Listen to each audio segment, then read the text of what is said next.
All right, shalom, shalom. Before we get started, I want to start off by giving all honor and glory to YAHAWAH, BAHASHAM, YAHAWASHI, BAHASHAM, HAQADASH. double honors to our apostles and elders at Great Millstone. Shalom to the elect, the ones out there who are doing this work diligently, and chiefly keeping the faith, making your calling and your election sure. As you can see in the title of this one is called Prophecy is Our Profession. Now, let's get the definition of the word prophecy first, and then we can get the definition of the word profession. Go ahead, brother. It's the etymology of the word prophecy. It says the function of a prophet, inspired utterance. So inspired utterance, right? That's the job of a prophet, all right? Of course, it's to prophesy against these other nations too as well, like it says in Jeremiah 28:8. But another job of the prophet is to inspire utterance, right? To wake up the elect, right? The scriptures let us know what we do all things for the elect's sake. Right, so when these lessons are being brought out, when the teachings are being done, it's there to inspire, to cause utterance, to cause you to speak, if the Spirit is within you to do so. Right, we're not just doing this, for publicity.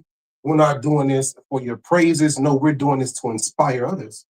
Right, to wake up to their profession, which is what? Prophecy. You got it. It says the prediction of future events. That a prediction of future events. And you can only get that from the prophets, right? You can only get the prediction of future events from the prophets, man. And you see the prophets are constantly telling you the things to come, right? The MOTB, right? World War III, okay? Jacob's trouble, all these things, the prophets are warning the people before it happens. That's what a true seer is. All right, but you got false prophets out here telling you what, the Lord gonna come back in 1,000 years. It's our job as a prophet to combat that, Because we actually care about, the people and us telling the people the truth, whether they want to hear it or not, even though, they still, we know at the end of the day, they're going to turn against us for this truth, for warning them, and us still doing it. It shows that we truly care about the flock. Us being shepherd, we truly care about the sheep, the flock. But these other people out here, doing all these shenanigans, leading not only their flock, but other Israelites too, leading them astray. They don't care about the flock. We also care about the main shepherd, which is Yahawashi. And that's the difference. We reverence Yahawashi, we worship Yahawashi. The other people, they don't. That's why they can't see the prophecies. Right? Because if you don't have Yahawashi, which is, or who is the source of this great awakening, you have nothing. You're in darkness still, man. Yeah, because not flock, bro. I'm about to say, and we're like many shepherds of, like disciples of Yahawashi. You know what I'm saying? Because that's why Yahawashi asked Peter, if you let me feed my sheep. Yes. You know what I'm saying? So this is part of our job, is to feed Yahawashi sheep with truth and sincerity. What you got? I was gonna say, that's what you do when you bestow and you trust somebody, like right now, this is a brother crib, and he leave and he left me here to watch over the crib, bro. When he get back, it's supposed to look exactly how he left it. And if I'm a good brother, I'ma add to his house. I know how. I'm like, damn, the brother out of water or something. I'm gonna put some water in his refrigerator.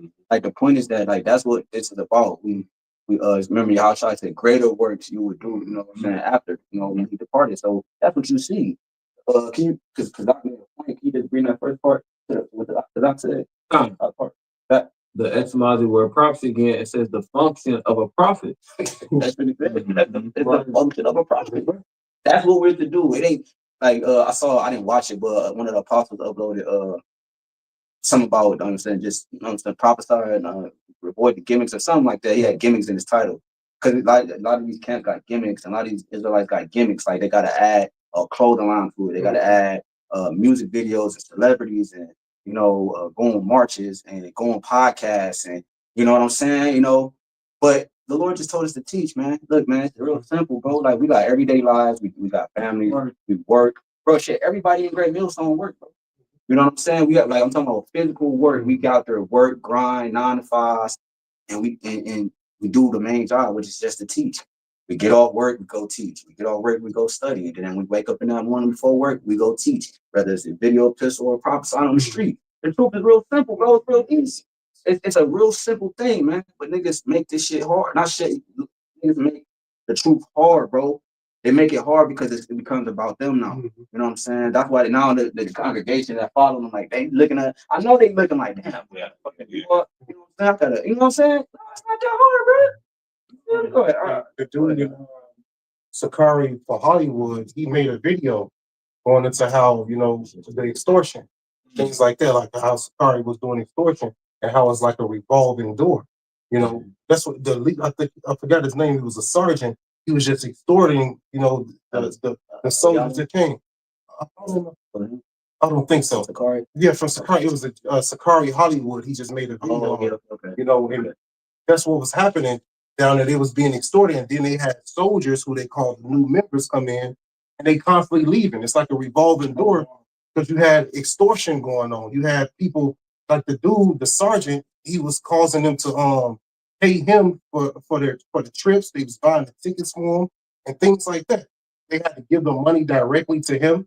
You know what I'm saying? And it went in his pocket. So it was just a lot of BS going on in Sakari, and it's being exposed. Not just what Al-Azhar did, but other members of Sakari doing other things too as well.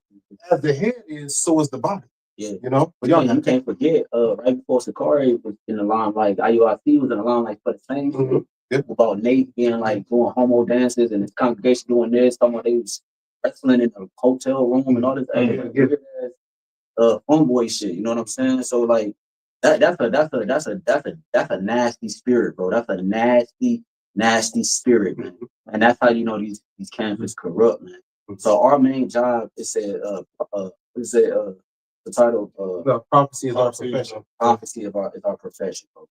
If I can stay out, and that's why the scripture talks about Yahawashi, what the scripture talk about the simplicity in Yahawashi. DJ is making this too hard about what it is. You know what I'm saying? And what is it? I mean, to say in Ecclesiastes is the whole duty of man is to fear the Most High and keep His commandments, bro. And that's it. You know what I'm saying? And not to, you know, this ain't a money grab. This is the simplicity in Yahawashi, man. Precept coming on, my yoke is easy. My burden is light. Yeah. You know, it's real simple. You just gotta study. You know what I'm saying? You gotta teach. That's it. Right? You don't gotta have a cult of personality. Those who build that cult of personality, your personality will fail. It's not truly you. When you come into this truth, you're supposed to be in truth and sincerity, being you, right? Utilizing your spirit to help the body. Okay? What's truly you? You can't put on no flaws. You can't be no parrot, copying others and trying to be no, you have to know your purpose in this profession, right? So that way you can be an adequate vessel for YAHWAH. You trying to copy another, or you trying to, you know, build a code of personality, that will be brought to naught because it's not sincere. It's not true. You got something? Go ahead. Yeah.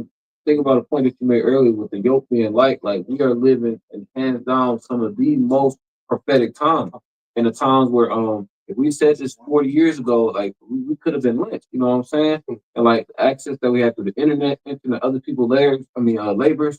You know, the Lord has literally made it like very, very plain. A lot of things is going on. So you know you're not in the right spirit if you perverting the gospel. You're not in the right spirit if you promote yourself instead of promoting YAHWAH. You know, these times that we're in right now was ultimately going to separate the elect from the non-elect until the angels come through and separate the sheep from the goat. You know what I'm saying? Yeah, the workers do great work, but when the inspectors come in, they don't praise the workers. Most times they praise the owner or the manager, the one who oversees the workers who's doing the great work. That's what we do. We're the workers. Yahawashi he's the CEO, he's the owner of the company, and we're working for him. We're doing the work. So that's what our focus is supposed to be on. When you go outside of that, now you putting yourself in that as a seat. Like you said, like when I don't expect to come in, he's singing aloud, oh, John, good job. No, nigga, it's not about John, it's about Yahawashi. They don't even own the company. Like, you know what I'm saying? These niggas acting like they own the company. They don't even own the company. Right. Yahawashi own the company, bro. We just workers, bro. And that's their problem. They exalt themselves, right? Get that definition of profession real quick. So I got a quick precept before we grab it. This is Hebrews chapter 3, verse 1. It says, "Wherefore, holy brethren, partakers of the heavenly calling, consider the apostle and high priest of our profession, Yahawashi Mashiach." Because y'all going into how Yahawashi, right, is the main focus. Why? Because he laid the foundation of our profession. All right, he's the one who became the sacrificial lamb for Israel, first and foremost, on with the elect to receive this wisdom and knowledge. All right, for hope to be here, so this truth could be here. All right, and with that being said, that all came from Yahawashi. So he the one laid the foundation of our profession. You're supposed to consider him first. Yes. And if you're considering Yahawashi, you're considering his ways, things that he did. And if you're considering it, you're going to follow in that way. You're going to let Yahawashi be your standard and an example of how you should be, Right. you know, to the best of your ability. And certain actions you just won't do, man.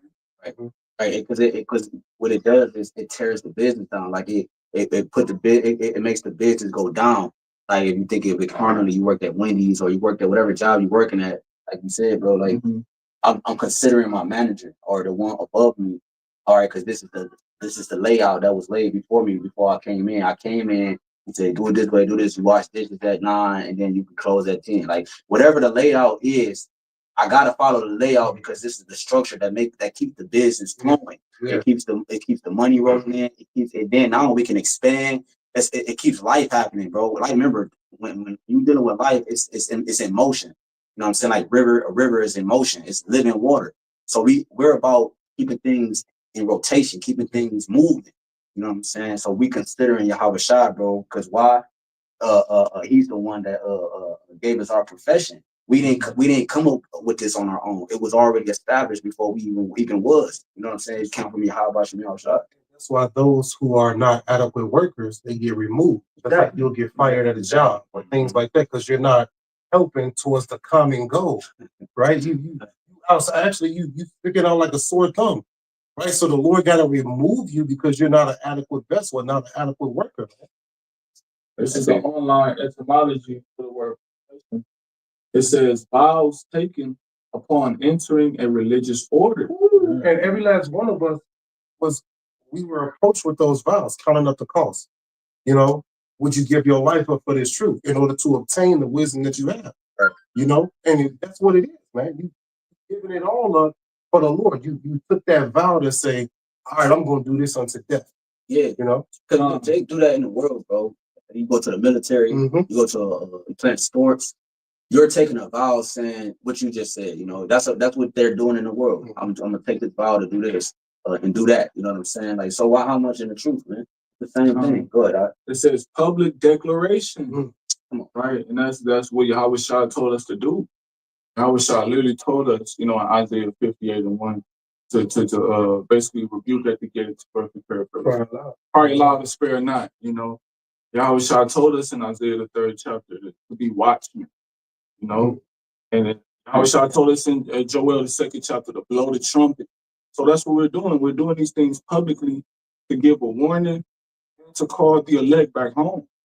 You know, it says, I make one point. You got it.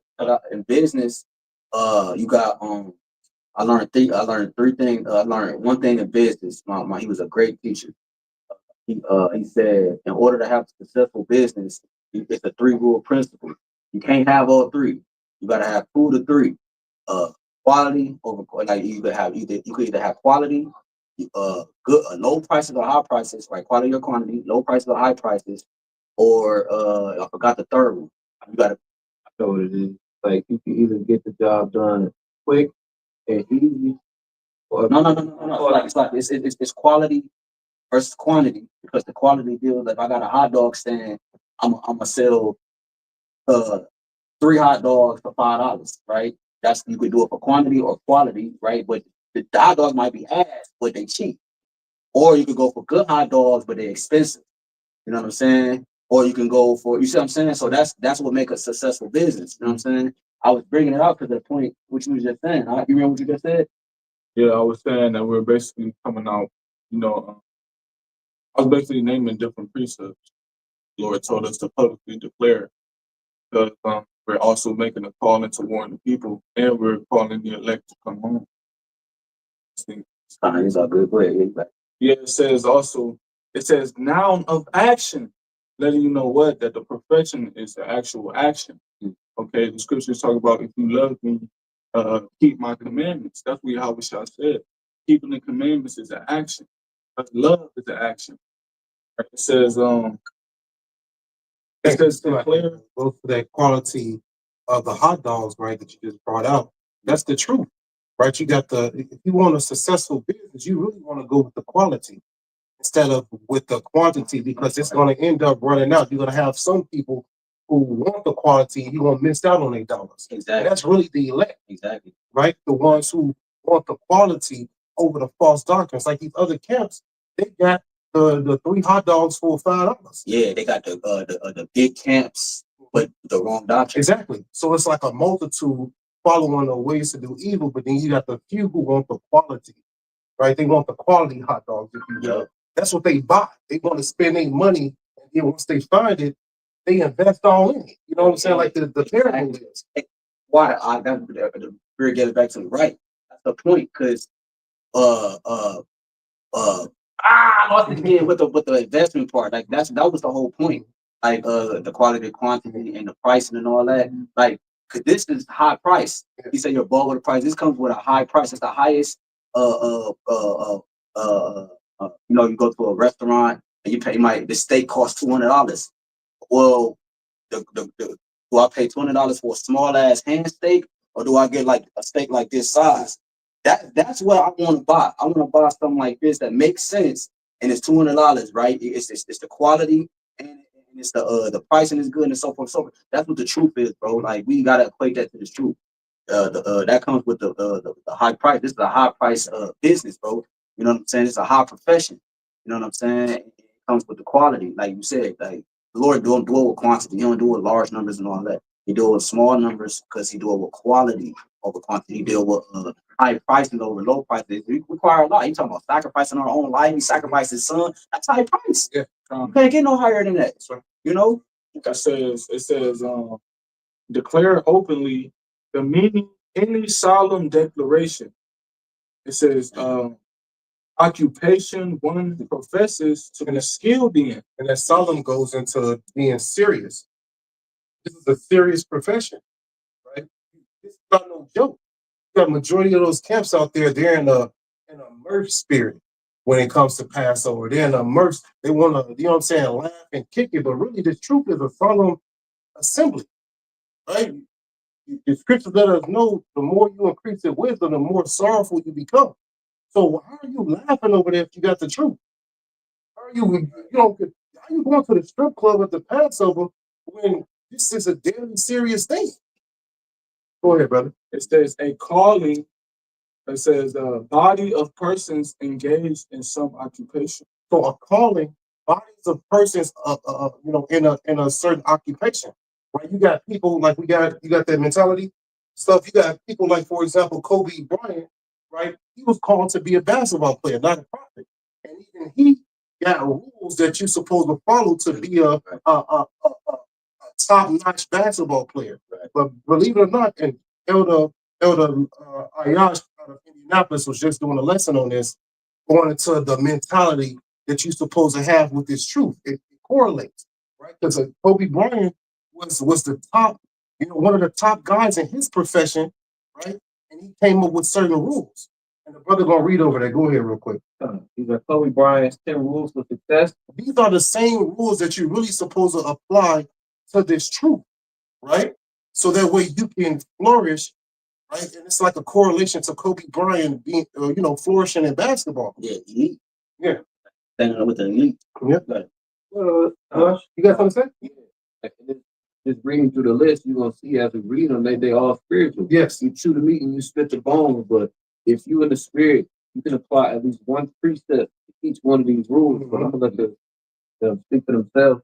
The first one is get better every single day. So that's abounding in the grace provided through Yahawah's blood and sacrifice. Self-examining ourselves. Yeah, that's right. Becoming better, becoming a better vessel for the Lord. Every single day you're working on yourself. It's always something that you can learn. You can, put away, a sin that you can get over. Because the simple thought process of foolishness is sin. So we can't control the thoughts that come in our head. So it's always something that you're supposed to work on. You know what I'm saying? Hey, the scriptures say the kingdom of heaven is within you. So Yeah. like, this is the, he said, so this often the scripture referred to this being a house, the body and all that. This is where the spirit will. Like, so if you liken it to it, like, well, think about your house being fucking dirty and chaotic. You want to get out of there, bro. You don't want to stay in there. You know what I'm saying? So that's like the spirit. The spirit don't want to stay in a house that's cluttered and dirty and chaotic, bro. It want to be clean. The spirit is pure. So like you said, keep it down. Get better every day. That's it. That's what Get better. Hey, what the scripture say? We die daily. Yeah. But guess what? The inward man is renewed day by day. Right? You got a precept? Yeah, I had that precept right here. This is 2 Corinthians 4:16. It says, "For which cause we faint not, but though our outward man perish, yet the inward man is renewed day by day." You got it. That's right, because you constantly studying. You trusting in YAHWASHI. You acknowledge. You actually sitting there and examining yourself and acknowledging where you go off, and you're trying your hardest to fix it. Right?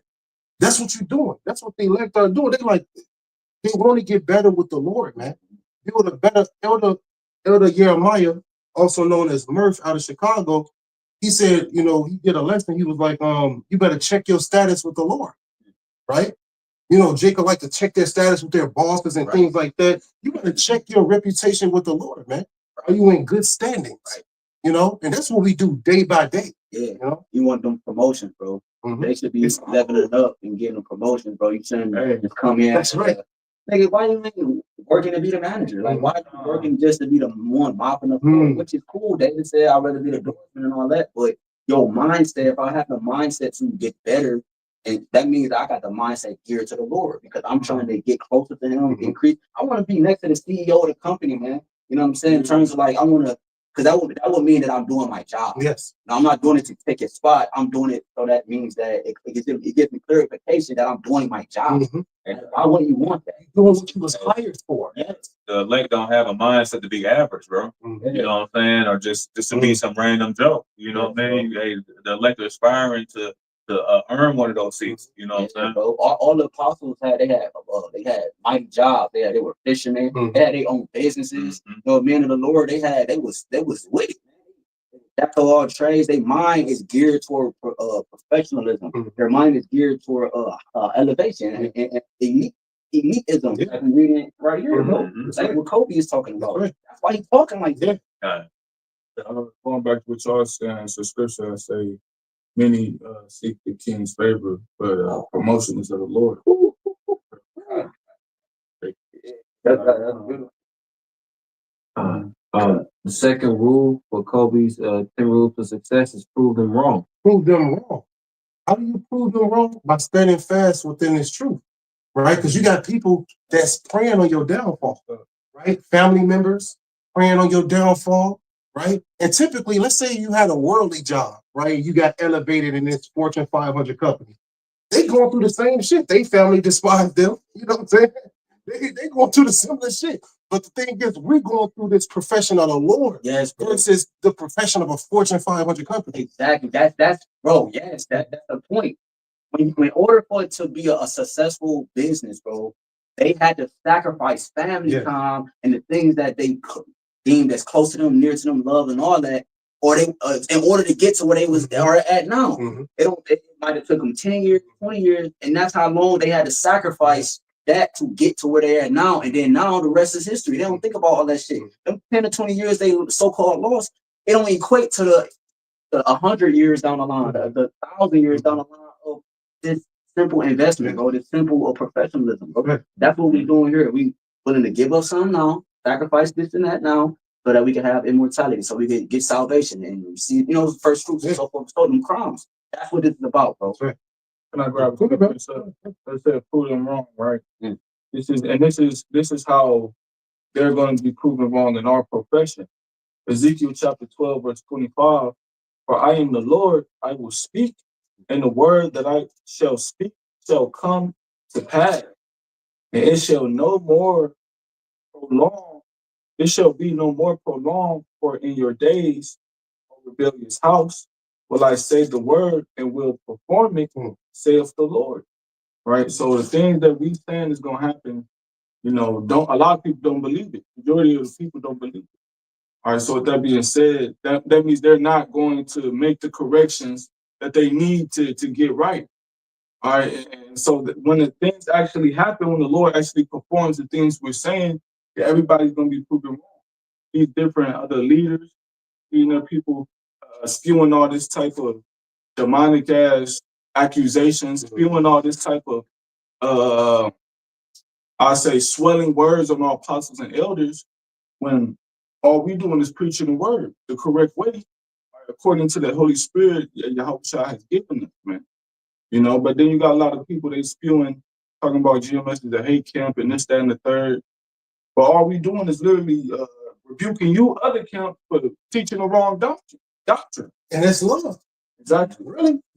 But they can't, they sick. Their mind can't accept that true love. Right? They used to their mama's love. Their emotional shit is up and down. Nah, the truth. We telling you the truth, and this is real love. Really, GMS showing you love. Every review video that go up, that's a brother showing you love to tell you to get up out of that darkness, man, and turn to the light. But you see it as hate, and you love the people that really hate you, and you despise the ones that really love you. You know, and that's what this world do. Go ahead, brother. I think about this precept. I think about it in Thessalonians, to prove all things. The Lord gave us the spirit to rightly divide the word of truth. The Lord, YAHWASHI, gave us the mouth against the gainsayers. The Lord made our heads adamant against those hard-headed, bone-headed niggas out here.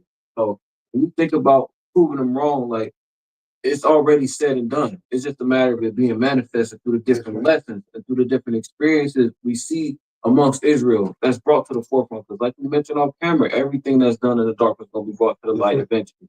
This ain't like artificial light. It's not a man-made light where we turn on certain issues and then disregard this. Like, no, we analyzing the whole thing. There you go, through the spirit of power, YAHWASHI, with that same brightness. Like it ain't no another light on this. No, it's the same brightness of light on each scenario. Like I'm flashing that motherfucker everywhere. Like it's the same light. It ain't dimming down. Fuck it, bro. About showing no partiality. Yeah. You know what I'm saying? So the light is being shown exactly the same. And if there's certain acts that you do or whatever is shown in that light, that's more so than another brother. You know what I'm saying? So that's how you know if you really in this or not. Yeah.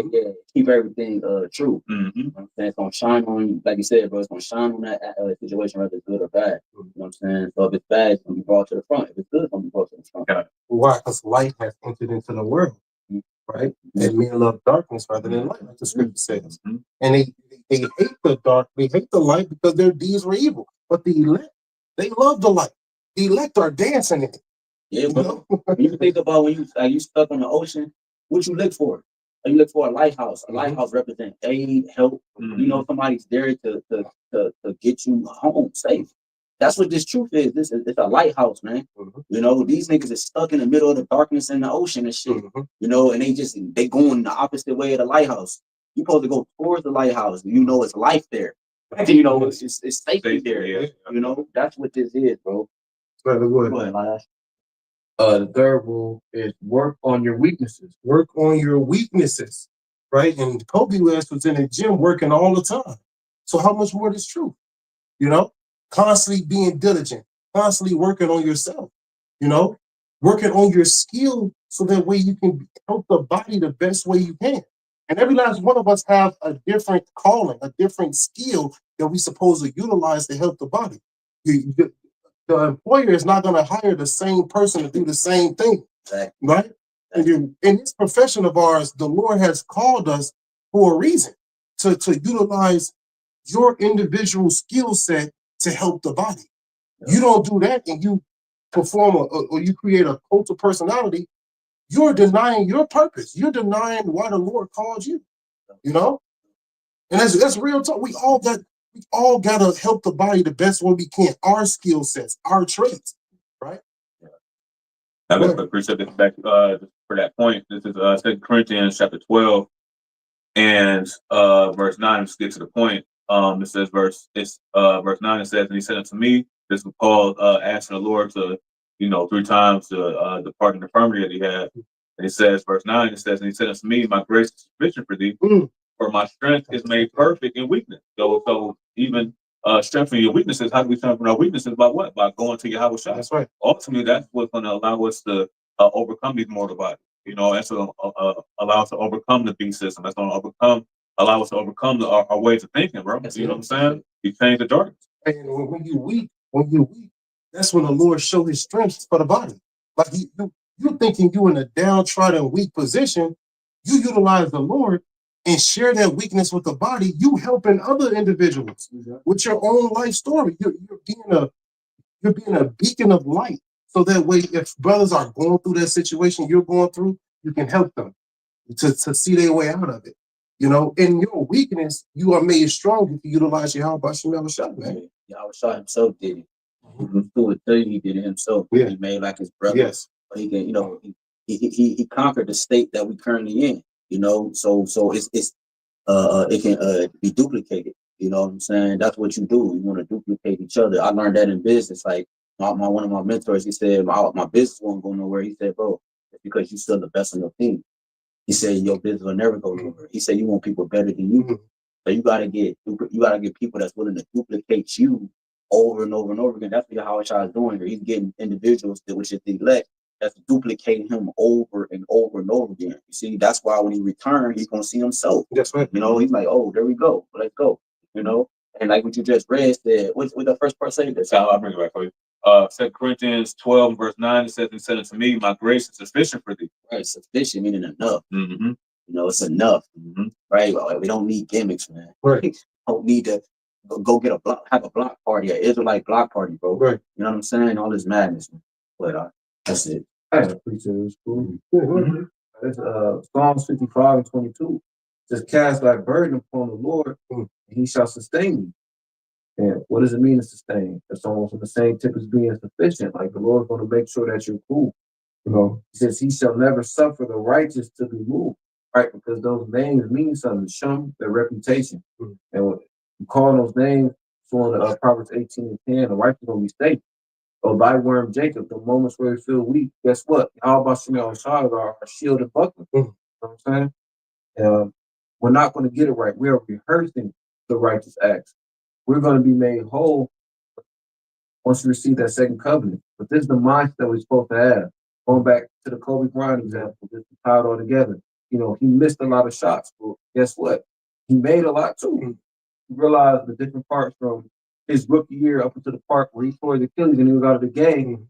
What can I do to get better? So next season, I can still do these same great things, have the same level of excellence, but still go further. And that's the same thing we apply to the ministry. Going back to the point you made earlier, abounding in the grace, because from the time that you came in, you knew just a couple precepts, you knew you was an Israelite. Up until now, it should be improving. Right. That's right. And when he was working on himself, on his weaknesses, he also inspired others. Right. Right? Because now you got others want to be like, who? Kobe. Yep. You know? And that's the same thing with the prophets. Yep. It's others want to be like the prophet. Yep. You know, we want to be like our elders before us. Yeah. Right? Because we see how they work. You know what I'm saying? They in the gym. Yeah, you know? he won fucking sugarcoat shit when he was at practice. Right. Like, I used to, I mean, not used to, like I was a fan, but I'm fan, but I'm saying like I want like all watch Kobe videos. But I saw a couple of video clips of Kobe at practice. Man, that nigga wasn't going for shit, bro. He was like, man, like he up, nigga. Like he was like he was getting them. He was trying to get that greater version out of each player on the court. You know what I'm saying? He was trying. That's what he was trying to do. Niggas might. The other people might look at it like, man, this nigga asshole, man. They might be offended by the way. No, bro. What he's doing is he's getting the best version out of you. That's right. That's what you do. And they was mad. They was upset because, you know, because he'd get up and train at 3, 4 o'clock in the morning. And if you didn't bring that same intensity that he did, he looked down on you. Exactly. He don't want to stand next to you. Exactly. You know? So a greatness is contagious. Just like the spirit of being a coward is contagious. Right? That's the duality. You know? Okay. So this 1 Corinthians chapter 9, start at verse 24. It says, know ye not that they which run in a race run all, but one receiveth the prize, so run that ye may obtain. All right, so even like these different athletes and different people who involve themselves in sports, you know, and things of that nature, they do it to actually obtain something. All right, and whatever that something is, it's their life. It means the life to them. That's what it is. So with that being said, they train all their life to do it since birth, since their whole life was committed to it. That's why they're running for the prize. So with that being said, we're applying that same mentality to the ministry, man. Because this is actually gonna benefit us spiritually. You know, Kobe Bryant, what ended up happening to him? Him and his daughter ended up being unalived in the plane crash. So, and then he gonna be put in that lake of fire too, because he wasn't living. He didn't please the Lord while he was on earth. He didn't repent. So we're hoping to get that chance. So when Yahushua come back, we receive salvation. That's our prize. All right, it says verse 25, and every man that's striving for the mastery is temperate in all things. He's striving to master this, right? Just like he mastered basketball. It's our job to become a master in prophecy, just like our elders, our leaders, because they're masters in prophecy. You know, they're masters. You can't get higher than our elders right now, as far as like with the truth and the doctrine and the you know, the studies and the things that they did and how they taught us. You know, really the true elders are the elders of GMS. So I'm about to make a tangent. If you haven't been exalted by any of those elders told you to come up here, you're not really an elder. You know, you got people out there call themselves elders, and you ain't even been in the truth 7 years, 8 years. They've been in the truth over, you know what I'm saying, over 40 years, man. You know, and that's the self-exhortation you're doing, and that's why you're gonna fall susceptible to the ways of this world, to the ways of a woman, to the ways of Esau, any of that, because it's your turn to be abased, right? But the ones who humble themselves and learn under the master builders, you know, the real true master builders, which are the prophets, the men of the Lord, you learn under them. Now you're able to hone in on your craft and become a master builder yourself, right? Because we entered into their labors. Well, that's what the scripture say, that the joy of a hypocrite is but for a moment. You know what I'm saying? It ain't an everlasting feeling, man. Yeah. You know what I'm saying? So when you adhere to the doctrine, when you submit yourself to order, then you're able to make your way prosperous. That's right. You know, you got it right. So It says, in verse 25, it says, now they do it to obtain an corruptible crown, but we an incorruptible. Like Kobe, he remember he mastered basketball, like Kazak said, and then we got a trophy. Like a crown. Yeah. Got a reward. And just to make it make sense, like that's what we're doing it for, that trophy, that crown. And in order for him to get the reward, he had to be temperate in all things. Yes.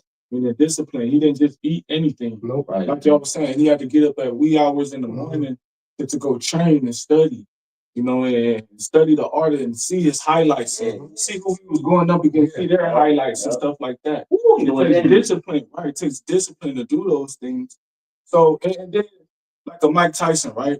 It takes discipline to be a Mike Tyson in boxing. Yeah. But then you would see him with his ass cut out in a motherfucking fight or some goofy shit. You know what I'm saying? Humiliation.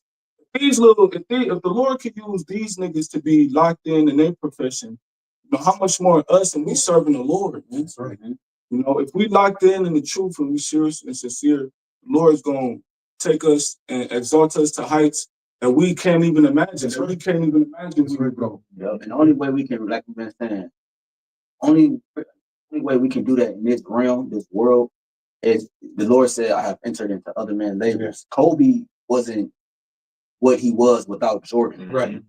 Jordan wasn't what he was without whoever inspired him and so forth. They saw one greater before themselves. They took their skills, like they studied their skills and added it to themselves, and they elevated to their level. Like LeBron was like LeBron playing basketball and all that's because of Jordan. Kobe doing all what he did because of Jordan, whoever he was.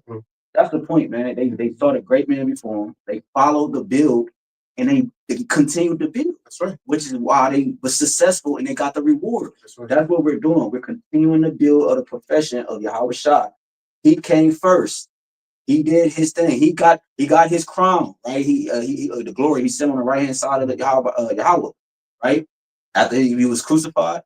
Now we got to go through. You know, we got to go through the playoffs and the the sweat and the sleepless nights, the long nights. That's what we about to get. Yahawashi did it when he was in the Garden of Gethsemane. We about to get ready to go into the playoffs, man. You know, and the only ones that's going to make it to the championship are the ones that modeled their structure after the ones that was the greats before them. You feel what I'm saying? That's why when you watch basketball, they often bring up teams like Boston and LA and Kareem. I do you hear the same names because that's the foundation of that sport. Just like we bring up our apostles. That's right. And the apostles, exactly. YAHWASHI, the mighty, the prophet. Yes. We read it. We bring up the men before us, man. That's right. It says, I'm trying to finish this out. It says, 1 Corinthians chapter 9, verse 26. I therefore shall run not as uncertainly, so fight I, not as one that beateth the air. Right? We're not doing this for no reason. We're not doing this for vanity's sake. We're doing this to win, man. Right. So with that being said, we're putting all faith and all our inspiration into the truth. Okay, we're not doing this thing uncertainly or wavering or I might could lose or I might could do this. Yes, we all know we might could. You know, something could happen and the brother could do this or say it could sway you to might fall out. We all know that. It's about, what the scriptures say. Inquire how the righteous shall be saved. That's why, that's part of the law. Like, why the fuck would you go into war intending to lose?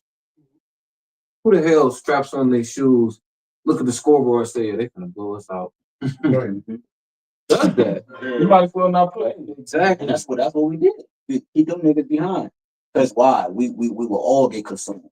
Like, nigga, you gotta stay behind. You ain't ready for war. You gotta stay your ass back here, bro. Because that's shit contagious. It's spread like wildfire and everything. No, everybody else doubting it. No, bro, you stay there, bro. We gonna go here. You stay there. You know what I'm saying? Well, that's part of having a mama mentality. You ask Coach Brian, he'll beat anybody one-on-one. Yes. You know what I'm saying? And really, we're fighting against ourselves. Yeah. This is a one-on-one battle. You know what I'm saying? If you really, if you can't defeat yourself, then you know what I'm saying, you ain't gonna really get far, man. You know what I'm saying? So it's a constant. That's goes into renewing ourselves day by day. You know what I mean? I'm gonna finish this out, verse 27. But I keep under my body and bring it into subjection, lest that by any means, when I have preached to others, I myself should be a castaway. And that's how you keep yourself from being weak. That's how you prevent that weakness, man, is keeping under your body so that you don't be a hypocrite when you got to get on other brothers or when you got to lead other brothers. And ultimately, so you don't be reprobate, which is that castaway. So you don't be rejected, man. So it's all about keeping under your body, discipline, temperance, and these are the different keys to that mentality, like we're going into. That segues perfectly into the next rule: execute what you practice. Execute what you practice, right? So through the rehearsing and through the learning, through all the studying, it's game time, right? Game time always shows up. All that practicing you doing, it's just like a boxer, right? You can have a beautiful person that loves sparring, right? He's good at sparring. He look at sparring like it's a championship fight. But when it's time for the championship fight, he can't do none of that, right? You got champions that train and they do everything in practice what they are doing in the championship fight, right? But then you got others that are training hard, learn all the precepts and all that. But when it's time for that championship fight, when it's time for you to apply that wisdom, you don't do it. Right. And that's the difference, man. Those who are in this truth and sincerity, you're applying the wisdom that you're training on. You sparring every day with precepts. Like don't let yourself down. You know what I'm saying? Consider YAHWAH. Don't fall susceptible to doubt. All these things, you know what I'm saying, you training with, and then as soon as that temptation comes, you either gonna react with the precepts, you're gonna result to your training, or you're gonna be like those people that's just great at sparring. Yeah, that's why the Lord said he gave us a way to escape. That's the escape. We apply the scriptures. Yes. That's how we escape the temptations. Like we escape the sin. Oh, we pray, we do this, we do that. That's how we escape. And the saying in the world is you practice how you play. I mean, you play how you practice. You know what I'm saying? So how you practice is how you ultimately play when the game is on the line, man. If you cheated and you were doing wind sprints and all that, you took a jog and you ain't give it, like you ain't sprint fully, it's gonna show because fatigue gonna show up at the last second. That's why you see, like with Tyson, we was talking about boxing. Tyson, he was knocking everybody out in the first round. So that's what his body and his mentality was conditioned around. So when he went the distance, with Buster Douglas, yes, it became a problem. what I'm saying? But so it's like how you practice, how you play. If in my mind I'm practicing long distances, I know that if it goes that route, I can go that route. You see? So in the last fight with Tank, you know, Tank, that was a perfect example. You know, he went to, they saw him out of, I think like 2 or 3 boxes ever, took him the distance or something. That ain't what he used to. You know what I'm saying? Like, I don't know. I can't say yeah or no if he trained like that. But the point is that that's not what he's used to. That's not what he's conditioned to run. So therefore, when it meets his doorstep, it's going to be a conflict. It's going to be a problem, bro. So we practicing right now how are we going to play, Lord willing, when Jacob struggles at his peak, when these different dynamic of stress is at our door, bro. You got it, bro. I do have a preset. Go ahead, Michelle. Just, I mean, you want to bring it back up? No. This is Ecclesiastes chapter 34 and verse 9. It says, a man that hath traveled knoweth many things. That's the And he, experience, right? The man that travels knows many things. That's the experience he has. And guess who got a lot of experience? The ones who lead us. So if we can learn from their experience and not be somebody that's hard headed and be like, I got to go through it myself for me to, you know what I'm saying, get it. No, every last one of us, we can learn from the leaders. That's why it's very important to be connected to the Bible, because you got a well of information that you connected to, right? For 40 years plus of information. You know, we young men, you know what I'm saying? What they did, we can learn from. We don't have to fall susceptible to the same traps that they laid. So that makes us what? You know what I'm saying? We on a different type of level when we coming into this truth. You know what I'm saying? They was on a level now since they went through the things they teaching a generation after them. So it's like you got a head start. You know what I'm saying? You can look at the situation that they went through and be like, oh, this is how they react to it. I don't have to do this. I don't have to fall in this trap. If they overcame it, I'm gonna just go this way. You know what I'm saying? That's the easier thing. You don't always have to fall into a trap. You don't have to always be like, woe is me. No, you got examples in front of you that's showing you the path to go. Yeah, that because when you do that, like we under the curses, but they keep themselves under the curse. The scripture said the truth shall set you free. So the men that came before us, they've been equipped with the experience, right? So that when we come in, whenever we came in, now we take that experience that they got, and then we bring it over here, we run with it. So now, you know, if what it's doing is it's shielding us from a lot of these curses. Yes, yeah. Like you know, it's shielding us from a lot of the things that's connected to the world. The more we engulf in the experiences that the Spirit gave to these men before us, you know what I'm saying? And which translates to the title of the lesson, prophecy is our profession, because now we learn how to filter real time in the scriptures, which is prophecy. Yeah. You see, not now all these things start to make sense, and it comes from that. We can't expound on these things without all of this that we bring it out right now. Prophecy can't be expounded upon unless all this is actually established first. You know, go ahead, Michelle. And then if I could say, because possession, what's the word? Profession is the root word of professionalism. You know what I'm saying? And the apostles have shown us how to be professionalists by doing this work and by teaching the doctrine 100% correctly. You know what I'm saying? Continuing on, Ecclesiastes 34 and verse 9 says, a man that hath traveled knoweth many things, and he that hath much experience will declare wisdom. And this is not necessarily just traveling physically. You can travel by learning information, right? Learning information from the elders. If the elders did something and he overcame that, you can now live through that experience through him, right? Okay, yeah, he said he overcame this. This is how he did it. Oh, I can follow the same steps and overcome as well. That's experience being gained. Without you going through the situation, you're learning from what he went through. You know? Go ahead, brother.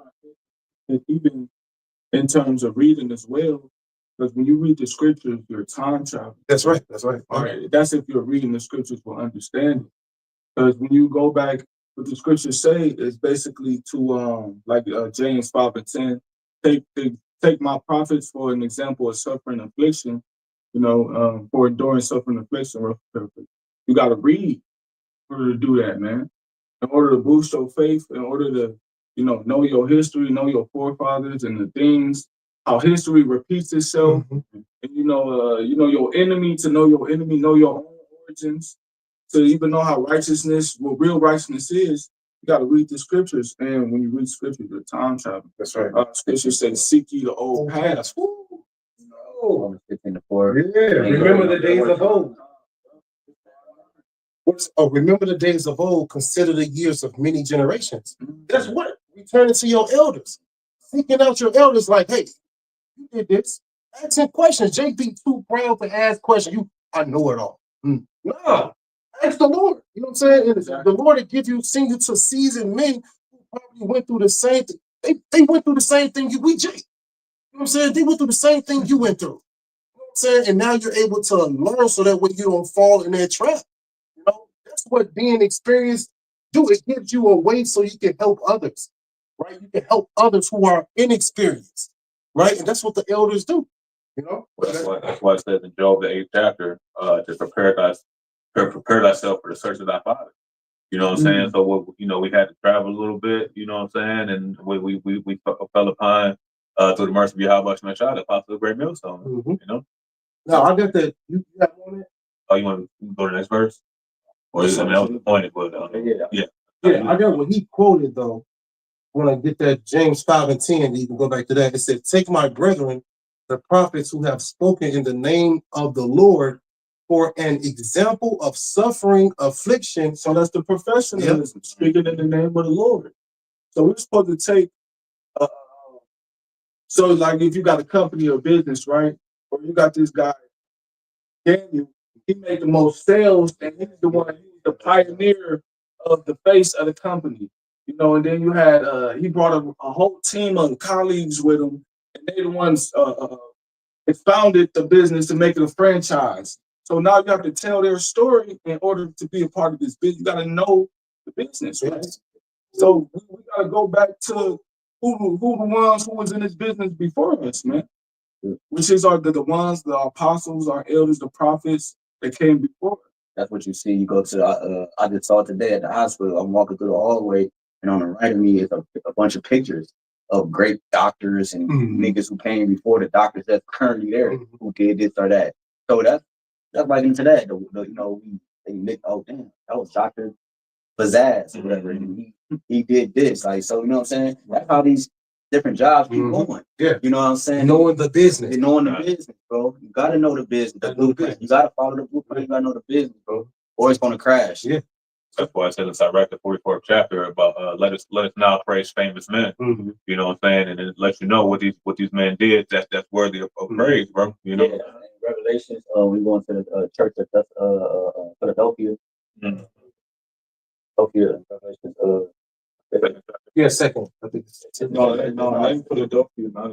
It's not Philadelphia. I mean, it's not the second one. It's in like I forgot, man. But the point is that I thought it was like anyway, the Church of Philadelphia. That was going on like when you go into the pillars. You know what I'm saying? And they was etching the famous men on the pillars of land. Okay. The 3. Yeah, 3 and 7. Yeah, about it. And when HAWASHI was saying, he said, he that Revelation 3:12, him that overcometh will I make a pillar in the temple of my power, and he should go no more out, and I will write upon him the name of my power, and the name of the city of my power, which is New Jerusalem, which cometh down out of heaven from my power, and I will write upon him my new name. You know, that pillar, that's what they was doing in the church, in the city, in that city, dealing with the pillars. They would write men's works on those pillars, the great works that they did, their names, the great works that followed, you know what I'm saying, and so forth. So Yahawashi was giving them, you know, something they could relate to when it came to the kingdom of Yahawashi and Yahawashi. You know what I'm saying? So these men, they work through follow. So just say they're work through follow. That's who you fucking follow, man. Who you follow. You don't follow an Alazar. You don't follow a Deacon of Paul. Niggas talking about butt plugs, and you don't follow Yohana and all this shit, man. For real, bro. Like, this is madness, bro. Like, you in the congregation, like Pastor Hart said, bro, I'd have been like, man, hell no. Like, what the fuck is this? I'm leaving, bro. It represents, it represents you. Exactly, bro. This is who you set up to be your leader. This is who representing you. So if he's doing this, everybody on the outside don't think you're doing it. Yes. That's it.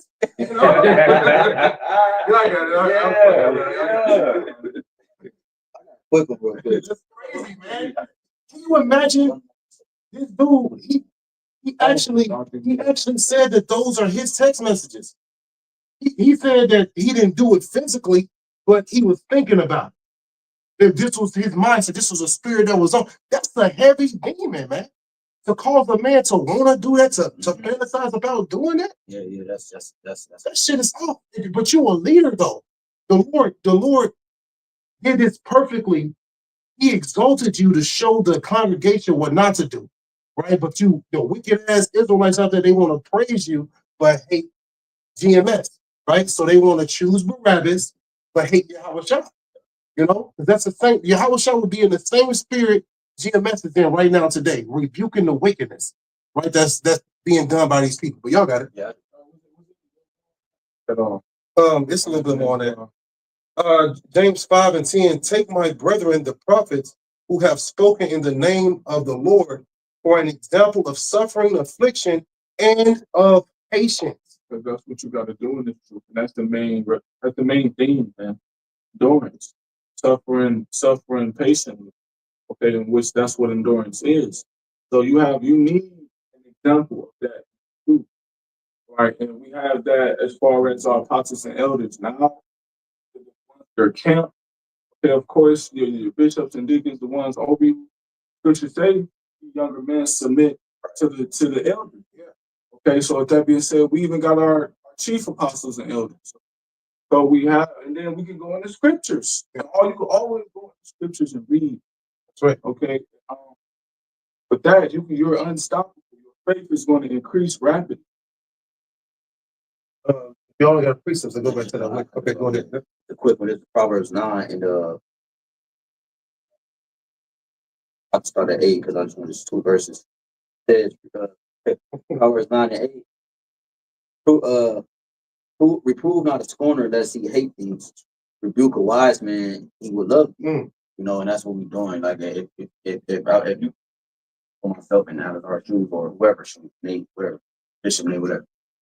When you brothers come to your brother, scripture say iron sharpen iron. So once when you really grasp understanding the dynamic of the truth, it should be hard for you to get offended by things that pertains to the truth on that dynamic. Like a brother, the spirit of highlighting you and it's pointing you out to say this, like, even if it's not what you're doing right now, it might be something that you're about to do a week from now or whatever. And the spirit's like, bro, let's make sure, you know what I'm saying, to do this, you know what I'm saying? Like, don't cut out these stomach. And you probably like, I know, you know what I'm saying? But no, you supposed to be like, you know what I'm saying? That's why the scripture cover those aspects of a wrong, because later down the line, you might actually be having to go through that. So it says a wise man would love thee. Like, damn, I mean, when that moment comes, it's the spirit gonna be that moments of when that reproof and all that came and prepared you. But it warned you, and then you caught it like, damn, okay, this is what the spirit was trying to tell you. It says, give instruction to a wise man, and he will be yet wiser. Teach a just man, and he will increase in learning. You know, and that's what's required for professionalism. So the word professionalism, you know, profession comes out of professionalism. That's what's required in order for this thing to keep operating, bro. You know what I'm saying? Like, I mean, you can't name me.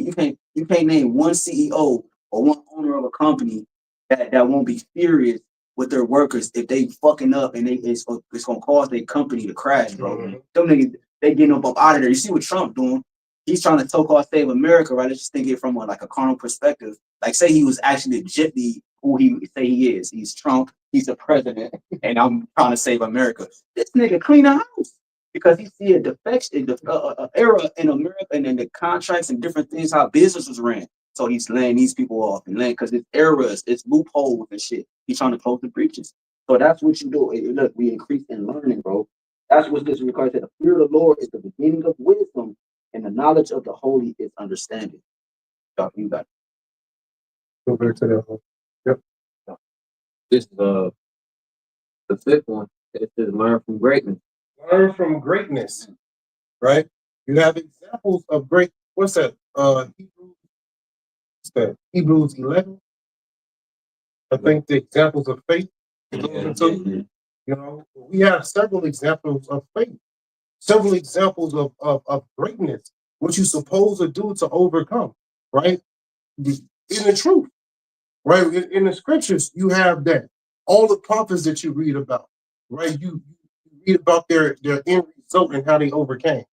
You know, the apostles that we have right now, you see how they overcome it day by day. Yeah. You know, you got other people, other camp leaders, they don't come out in the winter. But you see, our leaders, they standing strong. Winter, summer, fall, any season. It's the examples that are being set. Fuck what people talking about. Look at what's being done. Right? Look what's being done. Beautiful. Can I add to that? Just one quick point. That's what in business, again, this goes back to business. In business, they would say, one of my mentors would say, like, 'cause my cousin used to be in my ear, my mentor was in my ear. He would say, bro, why are you listening to somebody that never made $1 million? They can't show you how to get to $1 million. Say, okay, they got all these plans and shit. They never touched it. That's right. So how can they literally show you? They didn't do the work. I did it. Follow me. Yes. You know what I'm saying? So that's what we like, okay, you know, I'm following the one who did it. You know what I'm saying? So that's what this is going into. We following the one who did. Hey, script, we talking about Hebrews 11. They say, by it, that faith, the elders obtained a good report. Yep. You know, shit, why not? Why you want to follow something that it's a good report? It's an A+. I'm shit. When we do that at school, niggas cheating off the A+ student, like, hold on. You know, because the A+ student, he got a good report with the teacher. His work, you know, got him a good report. Back in the good work. You know what I'm saying? And that's why it says in Revelation 14 about that the elect will follow the Lamb with a tougher go. You know what I'm saying? We have that example. You know what I'm saying? So that standard. You know what I'm saying? That the Lord said. That's right. And that whole chapter is examples of faith. You going through the whole chapter, you can see different examples of faith. Noah, Abraham, right? All of that. When you read Hebrews 11, it's showing you the men who stood firmly for YAHWASHI unto death, right?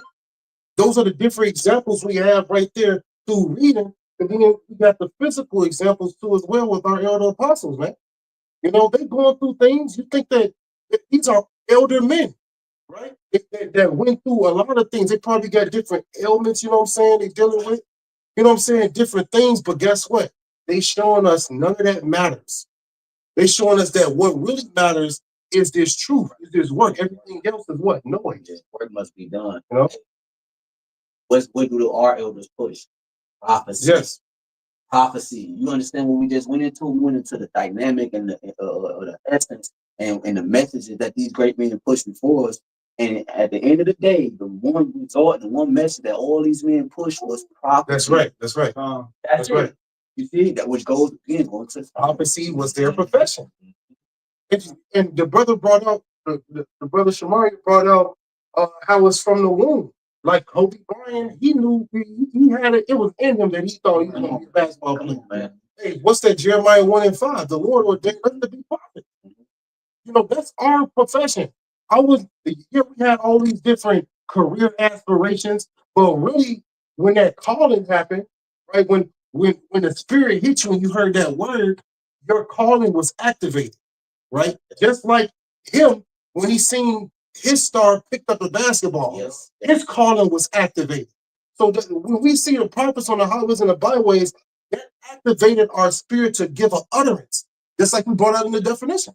You know, it was a burning sensation. No matter what you try to do to try to hide or run away from it, a burning sensation calls you to this ministry, right? It calls you to utter, you know what I'm saying, and speak for YAHWASHI, man. You know? Quick one, then you got to head back to Dodge. Revelation 19 and 10, it says, oh, that's the spirit, yeah. I fell at his feet to worship him, John, all right, the revelator, right? He's talking about an angel who he fell down, worship. It said, and I fell at his feet to worship him. Talk about an angel. He said unto me, see thou do it not. I am thy fellow servant and of thy brethren, the testimony of YAHWASHI. Worship the Most High, for the testimony of YAHWASHI is the spirit of prophecy. You see, so that's the testimony of our Lord. Right. When you're dealing in prophecy, that means you're operating in YAHWASHI, yes, man. Because prophecy, it tells the downfall of our enemy. It revealed our enemy. It revealed who we were. It reveals the incoming kingdom. It's the whole dynamic of the whole picture. The prophecy. That's right. It's the power that's attached to YAHWASHI. To say something before and it comes to pass later on down the line, like this now or later. That's power, man. That's right. That's why you got niggas, the things that such as wizards and warlocks, they're imitating that power because that's the highest form of power on prophecy. Yes. That's why Esau's trying to stop the prophecies. He's talking about prophets of doom and this because that's the highest form of power on the earth. You got it. Can I grab one more precept for you, brother? And you can break it down. This is key, and especially for what you just said. Okay, because this is Hebrews 11 in Little Lane people. Hebrews 11. Verse 32. What shall I more say?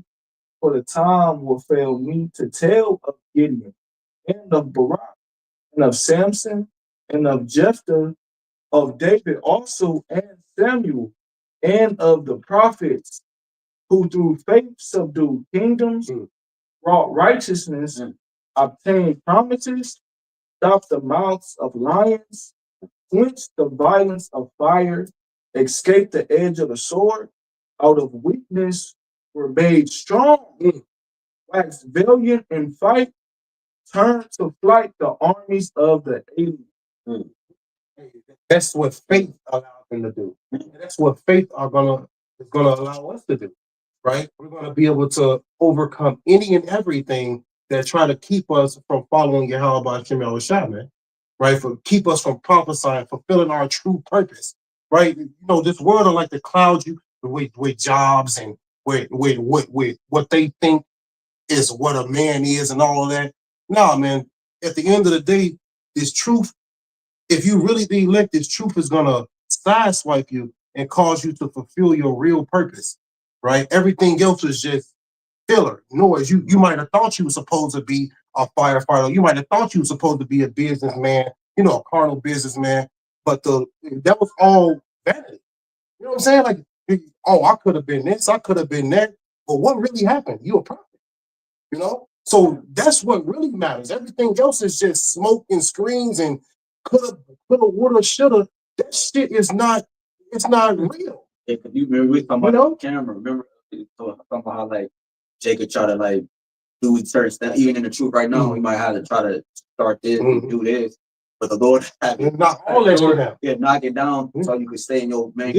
Yes, that's what it is. Because he, on the flip side, he allowed Kobe Bryant to be that star. Yeah. Because that was his lot. Yeah, exactly. You know? So everything, all the doors opened up for him to do that. You know? But if you're a prophet, the door's gonna constantly close on you if you try to do that. Yeah. Or if you're a prophet and you know you go over to this field of study or this field of business, whatever it is, just give an example. If you don't supposed to be there, the doors are gonna close constantly, over and over again. But then if you're a prophet, the doors are constantly gonna be, the doors of elevation in your profession, it's gonna be open for you. Come on. Every door you'll get to a door, it's gonna be open. The next level gonna be open. Next level gonna be open because that's your true profession. You know, everything else is just make believe. This shit, it wasn't supposed. You know, they teach in the world it's different dimensions and in another dimension you was this and another. That's all, you know, lies. It was all, it's vanity because what you really supposed to do or what you are doing now is what you were supposed to do from the beginning. The prophets that are prophets now, you were prophets in the past.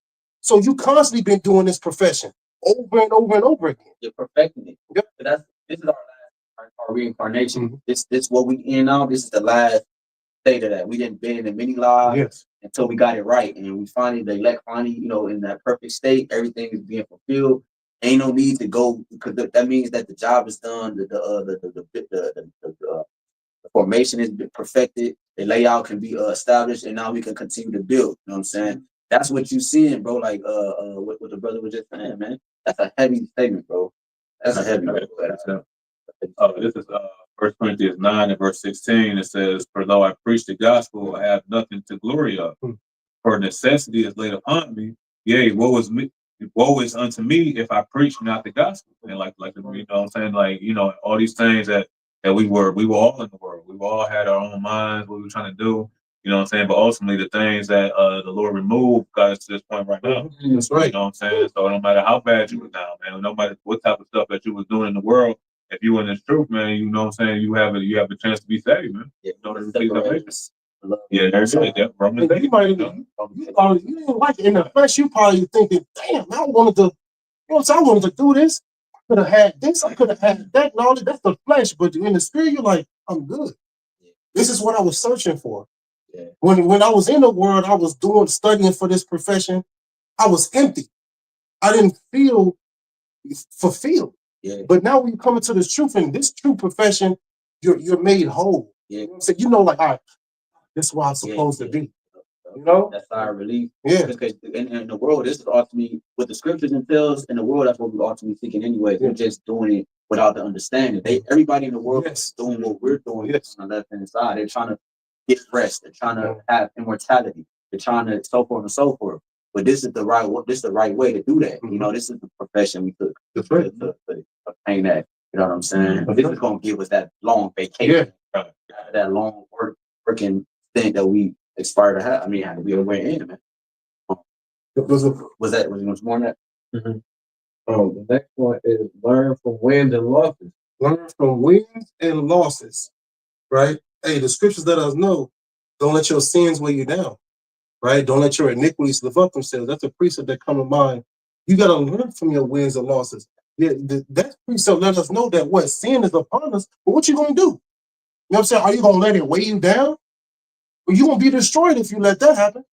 But you repented from that sin and you growing, you know, that's life. That's, you know, that's being better than the state you was once in. You ain't gonna let that sin weigh you down to the point where you're not fulfilling your purpose. And if you're part of the elect, you're gonna fulfill your role in prophecy. You're going to fulfill your lot in prophecy, man. You know, it's a saying amongst, I don't know if other people say, but I know a great millstone who say it's not lost, it's a lesson. Yes. A lesson. Some opportunities you will call a loss, those are opportunities to get better. Like, I take it and I gotta get better. You know, next time it might come back around. Yes. Same dynamic, same force and everything. But now I can apply wisdom to this aspect, and that means I got better. I learned from the mistake. That's what me and the Lord do. We get better, whether it's a fault with a brother, whether it's a fault with self, or whatever. The Lord, we see the Lord gives the wisdom, we acknowledge it, and we get better. That's what we do. That's what the scripture said. A wise man understandeth when he slippeth. That's, you know, these people that's out, they don't understand that they slipping or when they slip. A wise man, you know how profound it is to understand when you're going off and correct it and get better with the Lord.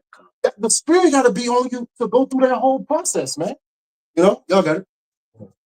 The next, This is Romans 5 and verse 3. It says, and not only so, but we glory in tribulations also, knowing that tribulation worketh patience, and patience experience, and experience hope. You know, these things this is a process that we all got to go through, man.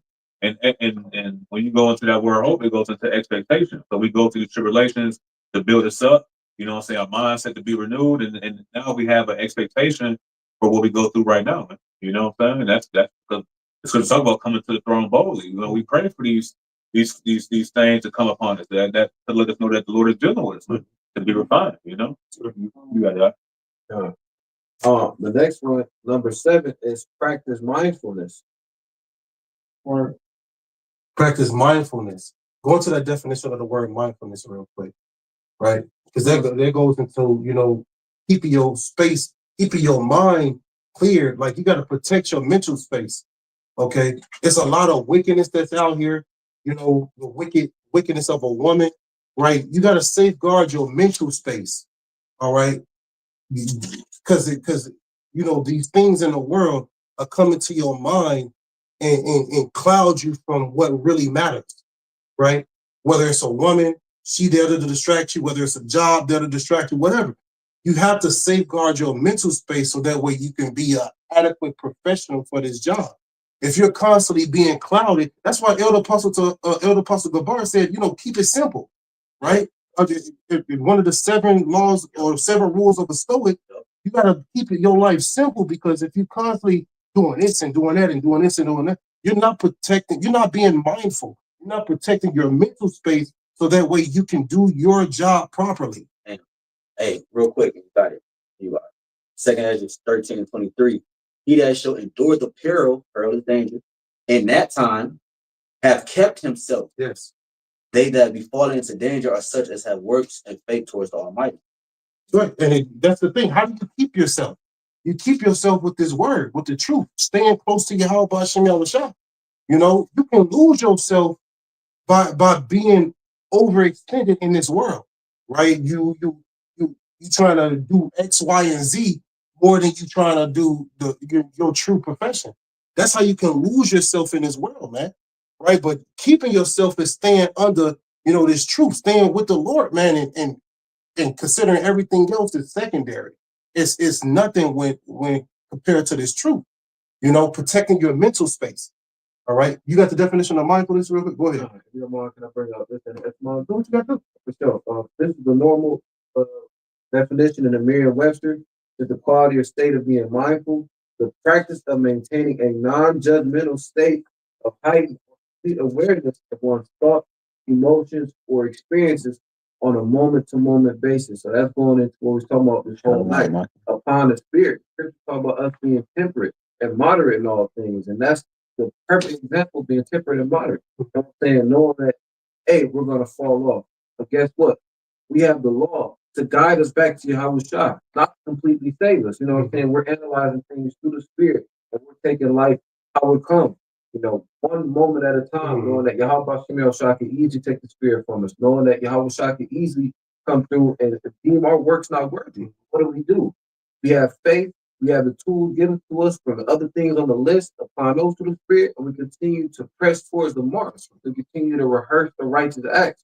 And in the etymology, it says attention, heedfulness, intention, purpose, and it says psychological process of bringing one's attention to experiences in the present moment. So that's back 39, back to the things that you learn along your travels, the tips and tricks that you learn from our elders and apostles. Like every time you watch elder apostles, they teach you how to wield your sword, how to be balanced. You know what I'm saying? How to discern from these boot ass cats, whether it's IUIC, ISUPK, or one of these offshoot camps.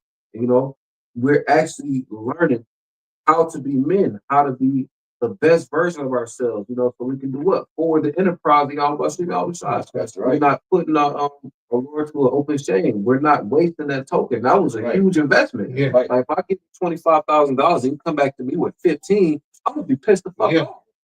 Same thing. That's being mindful, knowing like, hey, this is not, just some bullshit he handed me. This is enough to really get this investment back and continue to make capital. Yes. So if I'm not mindful, if I'm not careful with what I'm doing, I can not only ruin his business, but I'm shit out of luck. You know what I mean? You see that in gang movies. Nigga, on the law, he take his ass about it. He said, "Where my money?"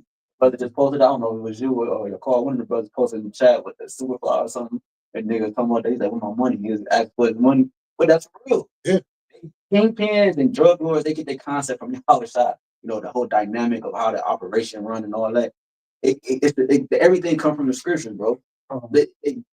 Hey, where my money at? He coming back. He like, where my money at? I invested it to you, bro. He dead serious, bro. He like, look, man, I give you 5 talents, I gave you 7, and I gave you 10.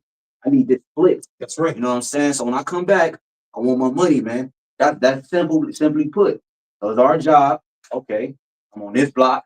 We on that block. You see what I'm saying? They get the concept from the scriptures. We on that block. He on that block, and we getting the Lord. We selling the truth. You know what I'm saying? Right. And we selling the truth, and we getting the money so that when we go back to Yahawashi, we gonna give them, the double portion. That's what this is, man. So they austere man. They ain't play game. You better run my stuff. Yeah. That made you think of Family Guy, Stewie, when he was beating the shit out of Brian. He's like, "Where my money, Brian? Where my money? Whooping the shit out of Brian." No laugh or nothing. Where's my money? Where's my money? Over and over again, saying it over. But the point is, the Lord is coming back to whoop the shit out of those who did not flip. God. You know what I'm saying? Where's my money at? And that's what the Lord wants. Go ahead, I got real quick. This is 2 Ezra 14 and verse 14. It says, "Let go from thee mortal thoughts, cast away the burdens of man, put off now the weak nature, and set aside the thoughts that are most heavy unto thee." That's why I said one got to get what from the club. Of course, we know being transformed by the renewing of our mind. You know, that helps us be mindful of what we're taking place in. Mhm. That you got to transform your mind, bro. You Yeah. can't come into this thing and still have your mind there and in the world, and you have your mind in the truth. Lord talked about serving two masters and like one foot in, one foot out. Like I'm like this the line, and I'm like this and shit. You know, we gotta be on this side or that That's side. right. Pick who you just that you would serve. That's right. For me and my house, we would serve the Lord. You know, That's right. so You gotta be fully persuaded. yeah, And the apostle always go through this. Like, y'all don't know what y'all really a part of. That's not being mindful, right? You think this shit is a game. So that's when we put to death. Just like the drug addicts, like, you think that they say it. You think it's a game? They're killing your ass at the drug addicts. Oh, you think this shit a game, huh? Yep. And they'll put your ass to death. Yep. It's not a game. Those who are mindful know that this is not a game. Know that this is deadly serious. So they make you a public example. Yeah. Like so the other niggas that he working Yeah. for, they be looking for.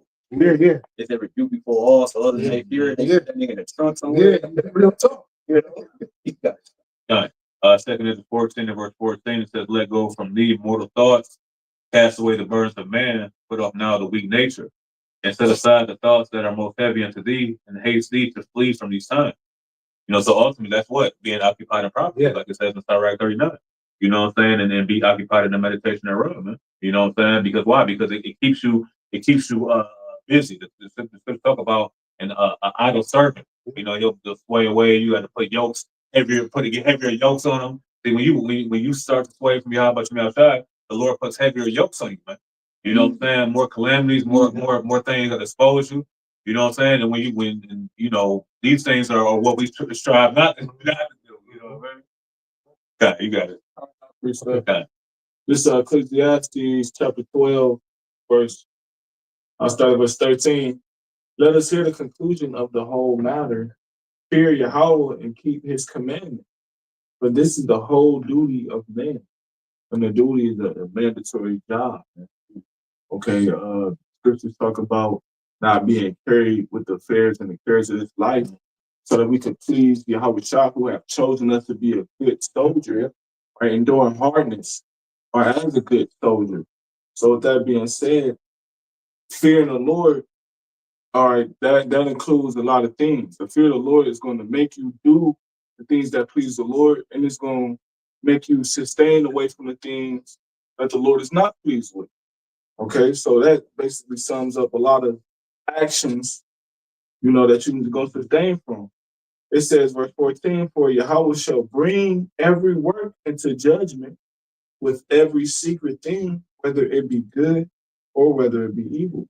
So the Lord knows when you was back there slacking off on the job, when didn't nobody else see, and you thought you got away with it. When you took that extra 20 out the cash register, and then didn't nobody get away with it, and you kept doing it, didn't nobody pay attention, didn't nobody notice yet, right? When you was took that nap, you know whatever you was doing, equating it to the for business, but basically bullshitting the truth. The Lord, you can try the bullshit, brothers. The Spirit gonna always reveal you, but you can't bullshit the Lord. So that's the Spirit. The Lord is gonna be the ultimate judge to determine whether your works was of gold and silver, or hay and things perishable of the fire. quick one. It's Matthew 24 and 46. yeah. It said 45. Who is the 44? Therefore be ye also ready, for in such an hour as you think of not, the Son of Man cometh. Who then is a faithful and wise servant? Right, servant. That's what we are, servants. That means that we're subject to something. Mm-hmm. That's this the profession. So the Lord said, who then is a faithful and wise servant? Because you got workers that's A1 workers, and you got workers that's bullshit in the bathroom taking breaks. Mm-hmm. Like, where the fuck Joe at? Like, this nigga ain't the line all back up. Joe in the fucking bathroom. Like, bro, what is you doing? Nigga? Like, so you got workers, but you got good workers, you got bad workers. It says, good service, bad service, whom his Lord have made ruler over his household, to give them meat in due season. And blessed is that servant whom his Lord, when he cometh, shall find so doing. So when the Lord come back, he want to find us working. You know what I'm saying? He want to find faith on the earth. Faith is established by our works. You know what I'm saying? So that means that we're going to be working. Our hands going to still be to the plow. You know, whenever the time is, you know, whatever, how everything will play out. When it happens, you're not going to, Lord willing, you're not going to find us fucking skipping through tulips. You know what I'm saying? When Jacob's trouble about to kick off, you know, Lord willing, we was reading when they kicked down our door or something to that effect. You know what I'm saying? We was abound in the spirit, and I was, you know, I thought we would a brother breaking bread or something in the spirit working, you know, tending to the flock. That's what we want to, you know, not being at a fucking strip club or, you know, having a feast at the cat. Like, no, we don't. When the Lord come back, we don't want to be mixed up in none of that. You know what I'm saying? Right, exactly. We like you said earlier, Shaw, we like many shepherds. YAHWAH, he gave us all a duty and a responsibility to watch over a flock. You know, so with that being said, when YAHWAH come back, he wants us watching after that flock, and tending to that flock. That's why the Lord said, if you love me, feed my sheep. So right now, before the famine of the word comes, you're supposed to be pushing these lessons. You're supposed to be, you know, and involve yourself in these prophecies, involve yourself in the ministry, you know. And then, okay, when prophecy starts to come, then you're gonna watch your investment basically work for you. You're gonna watch your investment flourish. You're gonna watch that in return come back. You know, then basically you're gonna watch that all work for you and the benefits, and it's gonna come for you. You're not gonna have to do anything, like the scriptures say, hold your peace and I will fight for you. You know, just like during the old Egypt, how we left off with substance, the Lord did all of that. We didn't have to go to war and go nail and tooth with the Egyptians to get their substance and none of that. So that means the substance is promised, is coming. And we talk the scripture talking about Revelation 14, talking about the harvest is right. Right, but we're tilling the ground, bro. We're preparing the feast. We're preparing the supper of the Lamb right now. You know, and we working. We plowing the ground. We working right now. Wet, you know, all that. Right now we working. We tilling the ground. Seeing me and farmers, seeing us work right now.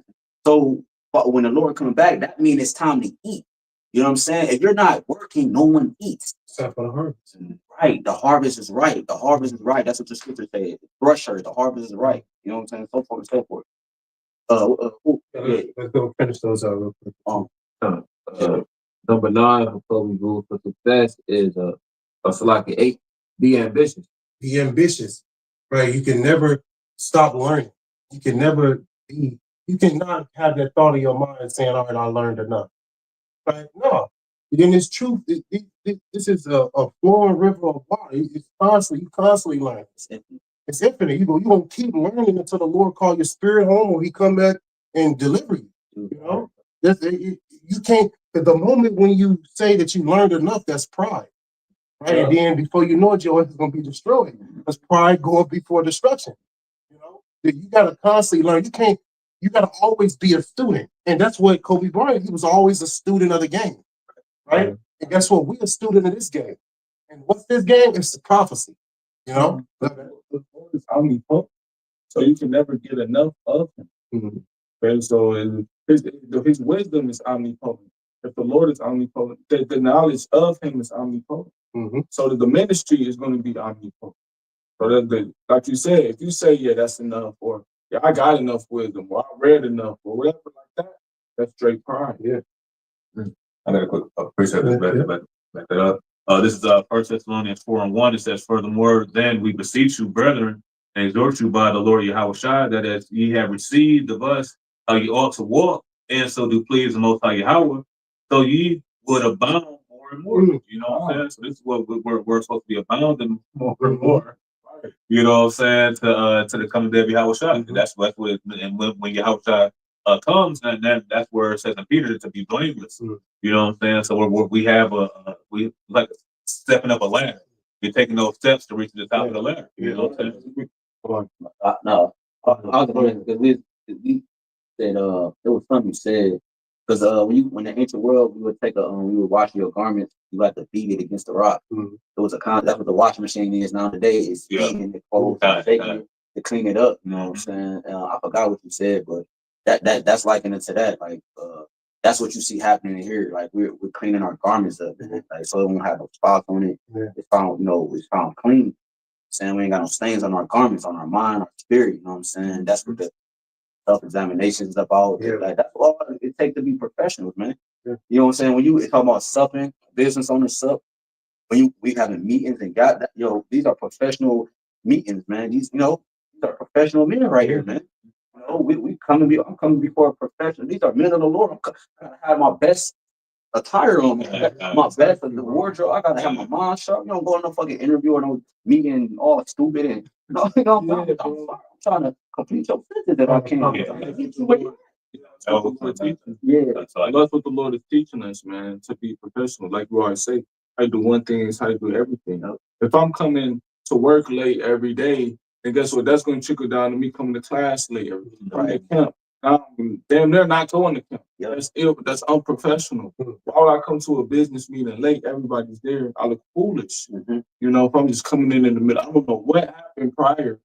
I look foolish and I don't look worthy, to be where I'm at. Yeah, but you forgot your vows. That's what exactly. It's profession, the vow. Exactly. When you sign a job application, it's certain vows that you keep. This is the job description. This is what you said that you was gonna do. You don't do that, you're messing up your vows. You see, and that's the same thing with the truth.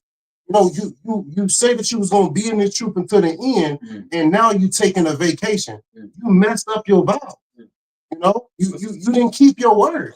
Hey, Lord, like the players. Yeah, the Lord said, Deuteronomy, he said, you vow a vow, you must pay it for it. Yes. Gotta pay your vow forward, man.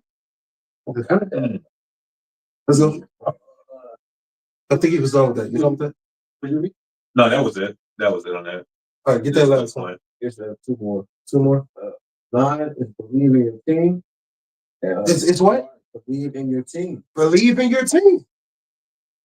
Believe in your team. So you got other people who believed in their team that didn't have the correct doctrine. You see what's going on with their ass, right? You gotta be careful where you put your belief in, right? You gotta be very mindful where you put your belief in, because you'll find yourself in situations like Sakari or situations like IUIC. We believe in our team. Why? Because they told us something. We didn't just stay there. We went and searched it out for ourselves and was like, they right. Yeah, they proved. Exactly. They proved it. You believe because you did it yourself. That's the thing in GMS. We ain't gonna tell you just to believe us in the blanket statement. Go look at the research yourself and see was the men right. And if they was, respect them. Give honor to them. Give double honor to them because they telling you the correct thing. Okay. No. I'm saying that's why the Church of Thessalonica says that they were more noble because they basically proved what Paul said. You know what I'm saying? When you read the book of Acts, you know what I mean? They searched the scripture. Yeah. If they were so fans were so. But IUIC, they just listen to what they leaders say. You know what I'm saying? All these other camps, they just followers, sheep. They leaders say something. They are too lazy to go and search to see if he's right. Blind leaders of the blind. That's right. Here at GMS, you ain't gonna find that. We gonna search. Either down to the disciples, all the way up into the apostles. It's a spirit of seeking information that's on the brothers, right? And seeking the correct information that's gonna save their soul.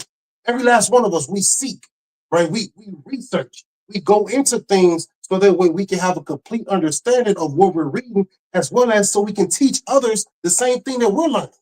That's in the Sarek. I think for this talking about a labor for those who seek. Yes, that's right. That's mighty. Still got it. Yeah. Oh yeah, it's like This because they said trust in your team, believe in your team, believe in your team. This 1 John 4 verse 20. If a man say, I love Yahawah and hate his brother, right? Because the team, which is the body, is a reflection of Yahawah and So if you say you love the Most High, and then part of the body, you have an issue with a part of the body, that means you have an issue with the Yahushua. Okay, it says, for he that loveth not his brother whom he hath seen, how can he love Yahawah whom he hath not? So with that being said, you gotta, when your brother is sincere, loving your brother means reproving him when he needs to be reproved, being reproved by him, You need to be okay, accepting it, man. Not only that, but you know, like the scriptures say, doing it to your neighbor as you would want to be treated. So, and keeping the scriptures, love. You know how it says in Romans 13, love worketh no ill unto his neighbor. Keeping the commandments, you're not going. If I'm keeping the commandments, I'm not going, rob you or commit adultery. You know what I'm saying? If I'm keeping the law, that's the the fullness of the scriptures. Fullness of the law is loving your brother. So that's believing, and trusting in your team, right? And it's a perfection on you loving and trusting in YAHAWASHI. Right. If it's like you want to work at the factory, your boy next to you, he always falling asleep. You know what I'm saying? You're like, wake your ass up, man, before your ass gets fired. Yeah, you know what I'm saying? That's looking out. It's looking out for your brother, man. You know what I'm saying? They got family to feed, you Yeah, exactly. situations, they just dealing with personal afflictions, like he falling asleep, not doing like, oh, man, Done. no, you got mouths to feed, like, bro, you need this job. We need this job. These niggas acting like we just making shit up, bro. We need this job. Exactly. We need this job. It's a must that we work this job. Yeah. And to add to you, that's also helping the employer because now you warning him to be a good employee to help the business, right? So us looking out for each other, ultimately for the enterprise, for the business, for YAHAWASHI. You see, if you're a slothful worker and a brother rebuke you and now you become a hard worker, now you help the body even more. Now y'all both productive versus just one brother being productive and now the employee come in, now you gotta fight. And the employer come in, now you gotta fire your ass. The employer is YAHAWASHI, okay?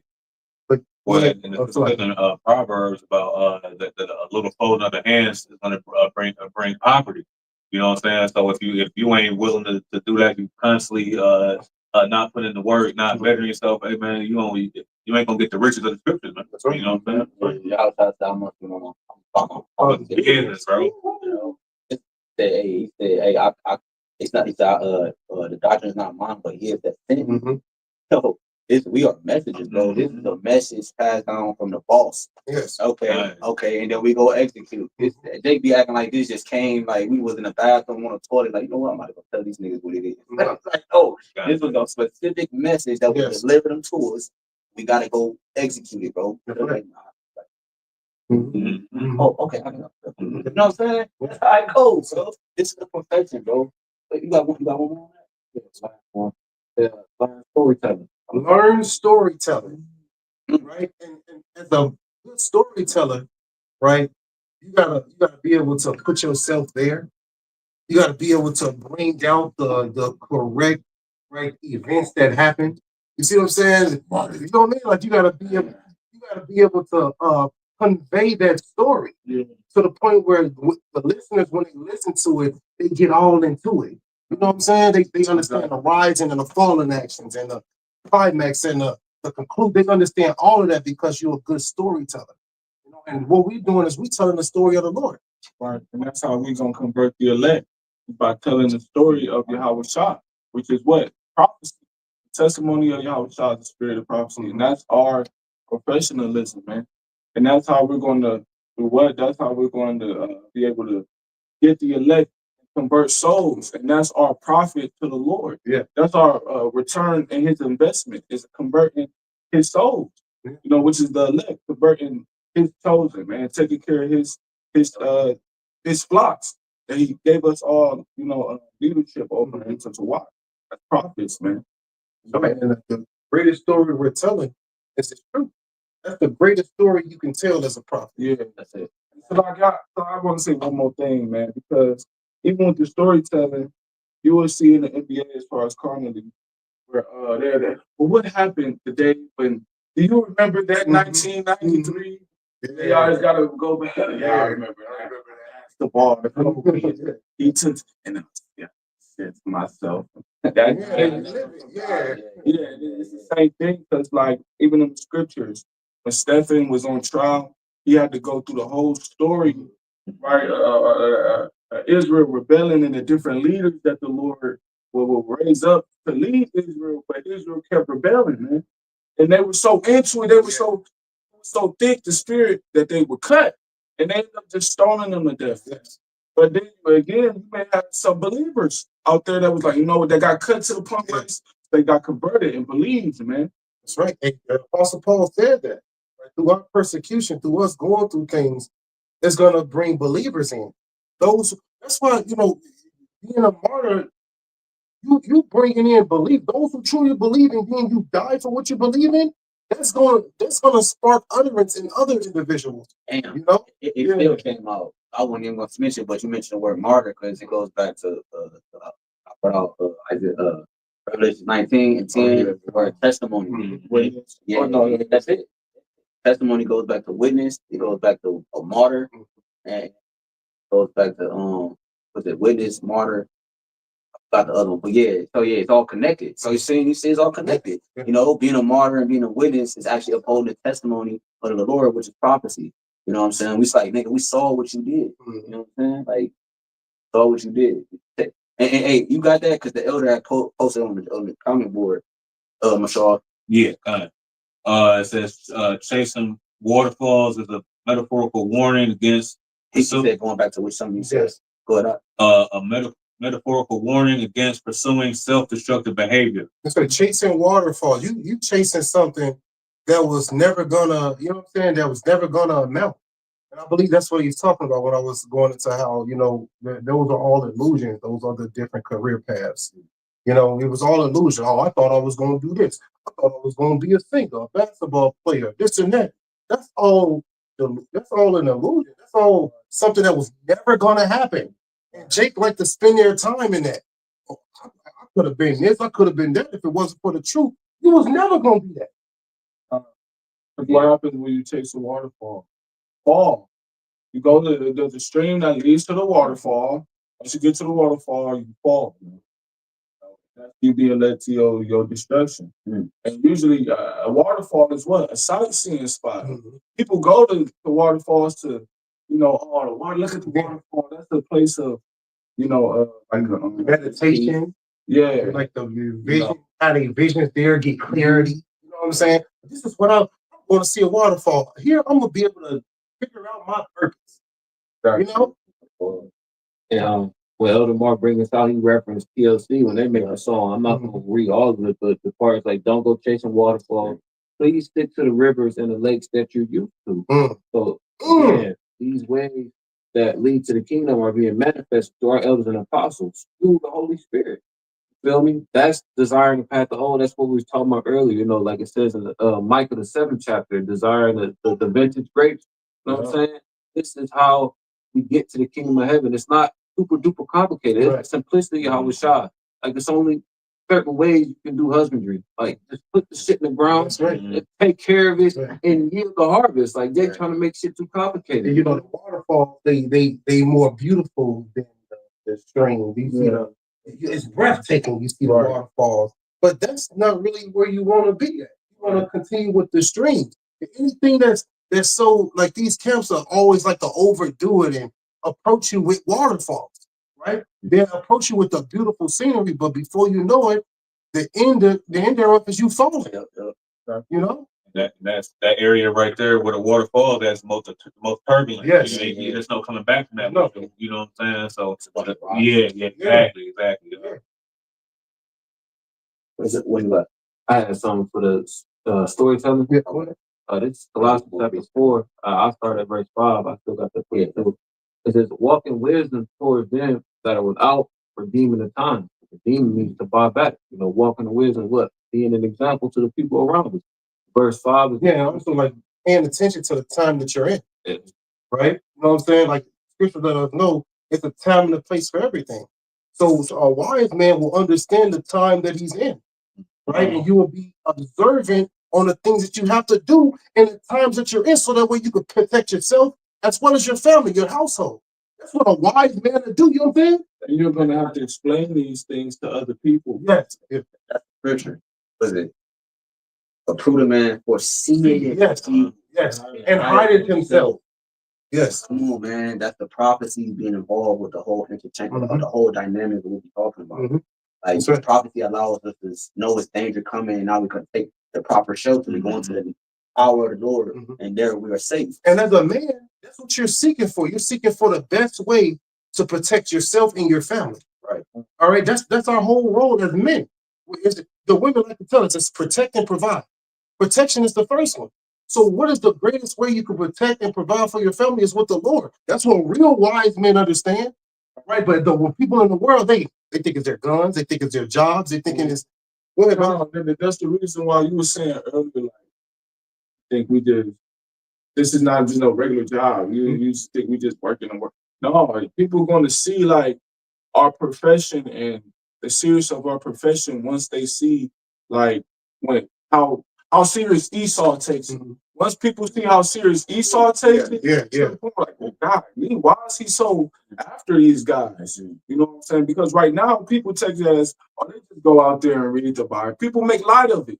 But once they see it as Esau making an attack on for what we're doing, then people gonna be like, oh shit. That's what people gonna really see the profession. It's going to really rock people's world because other people are going to be affected by the prophets. You may be related to a prophet, but because of what his profession is, you're associated with them too. You know, because this might be my son. This might be such and such and such. You know, you're guilty by association. So the profession we do affects other people. Man. Our profession affects other people. Colossians 4:6, it says, let your speech be always with grace, seasoned with salt, that ye may know how you ought to answer every man. So going back to the art of storytelling, you know what I'm saying? We are making these things plain upon table. And being under the tutelage of our elders and apostles, we know when to, we can stretch it out and really paint the picture. We know when to get to the point. But the point being, we keep the main thing the main thing. We're uplifting YAHWASHI, we're uplifting the prophecies. And we understand that, like, look, we know that knowledge puffeth up, but we always reverence Revelation, the 5th chapter, because without YAHWASHI, we wouldn't be able to understand these things to make them plain upon tables to the masses, whether they hear or forbear.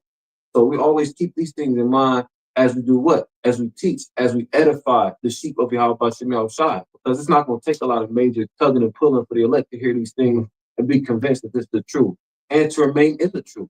But you know, we are fishers, like the scripture say, roughly paraphrasing in Matthew. You know, we cast that net into the sea, and then we bring it up, and then what we can't keep, we discard. And what's kept is what's kept. They say they forsook their net. You know, when they heard the word, and the word, boom, they forsook their jobs, they forsook their, you know, and follow the Lord. You know, because it's a moment, it's an instant moment. You know, we all could attest. When we heard this truth, I was like, damn, I was stuck for 2 days, you know, in the living room. So it's like, it's just something that happens to the men of the Lord that, like, it's like Apostle Ramos said, he was like, I'm home. You know, he felt like at home. This is what he didn't realize he was searching for this the whole time. You know, and our spirits was doing that same thing. I was looking at near-death experience videos. Brothers were in different things and doing different things, but the whole time they was really searching for the Lord in their route. You know, and then you finally came to that, and then the Lord introduced himself to you, you know. And when they dropped them nets, you know, just to add to the point, they were successful in that business. They dropped those nets and became successful in the business of the Lord. The same attributes that made them successful in that fishing business, it carried them. They carried it over to the business of the Lord and became profitable in the ways of the Lord. Man, the same ambitions, the same energy, the same, you know what I'm saying, tenacity that they had to catch those fish, the physical fish. They kept that same tenacity, probably even accelerated it to catch the fish for the Lord. You know, and that's why when the Lord was choosing his disciples, I forget which ones. It was you talking about one of the first ones he met? It was Andrew and John. When they were fishing. Yeah, when they're in the middle of fishing. Andrew and John. I think those was the first ones he went to. Andrew and John. He told them to cast their net in the sea because at first they wasn't getting no fish. He told them to cast their net in the sea. And when they did it again, they had so many fish that they couldn't even lift the net up. That's basically like you're saying. The Lord did that for them to show them the representation. Like, look, if you come work for me, this is the abundance that you will have working for me. You know, okay, then your profession is a fisherman. Look, you know, if when I commanded you to cast that net, know, and you did what I told you to do, and then raised up. You see how much plentiful that you had, plentiful of fish that came forth. You know, the commandment of Yahushua. So it was a symbolic of, you know, when you serve Yahushua, how how plentiful the reward will be, man. And even in the carnal sense, when they did finish, they were fed. Yahushua, he would do what he would take little increments of food and he would multiply it, you know, to feed a multitude of people. The first disciples he went to was Andrew and John, I think. You know what I'm saying? But I don't know if that, that is bringing up. That's my fault. Go ahead, bring it up. Matthew 4:18 for edification said that Yahushua walking by the Sea of Galilee saw two brethren, Simon called Peter and Andrew's brother, casting a net into the sea. Peter and Andrew, Salakia. Yeah. Peter and Andrew. Right. Yep. It says, for they were fishers, and he said unto them, follow me, and I will make you fishers of men. See, that's exactly what he was saying. He said, okay, y'all physical fishers. If you follow me, I'm gonna make you fishers of men. That's the spiritual. That's a spiritual profession. The carnal profession was actually fishing for fish. The spiritual profession following Yahushua is converting the souls of men. You know, and when you convert the souls of men, there's a reward for that, man. He read it, like 22. No. And they straightway left their net and followed him. So straightway, right? Straightway meaning no second thoughts. Right. No, that means that they didn't hesitate. No hesitation. The scripture says make no hesitation to turn, or make no tarrying to turn to the Heavenly Father. You know, to turn to and that's what they did. Keep going. Verse 21. And going on from thence, he saw other two brethren, James, the son of Zebedee, and John, his brother, in the ship with Zebedee, their father, mending their net, and he called them. And they immediately left the ship and their father and followed him. They immediately, without thought. Right, and they left their father. So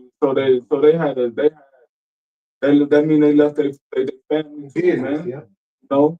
So look at how much they gave for the ministry. They gave up their carnal professions to follow Yahushua. And that's what we're going to eventually do. Even though now America's still thriving, brothers still have to support themselves and work and, still do what you have to do. The Lord has given us our daily bread to do so. But there's going to come a point in time where the persecution for this ministry, for this profession, is going to get so heavy where you're going to have to give up your carnal life to physically full-fledged to become in his ministry, to allow Yahushua to take over you, man. All right, because there's going to be no more carnal life.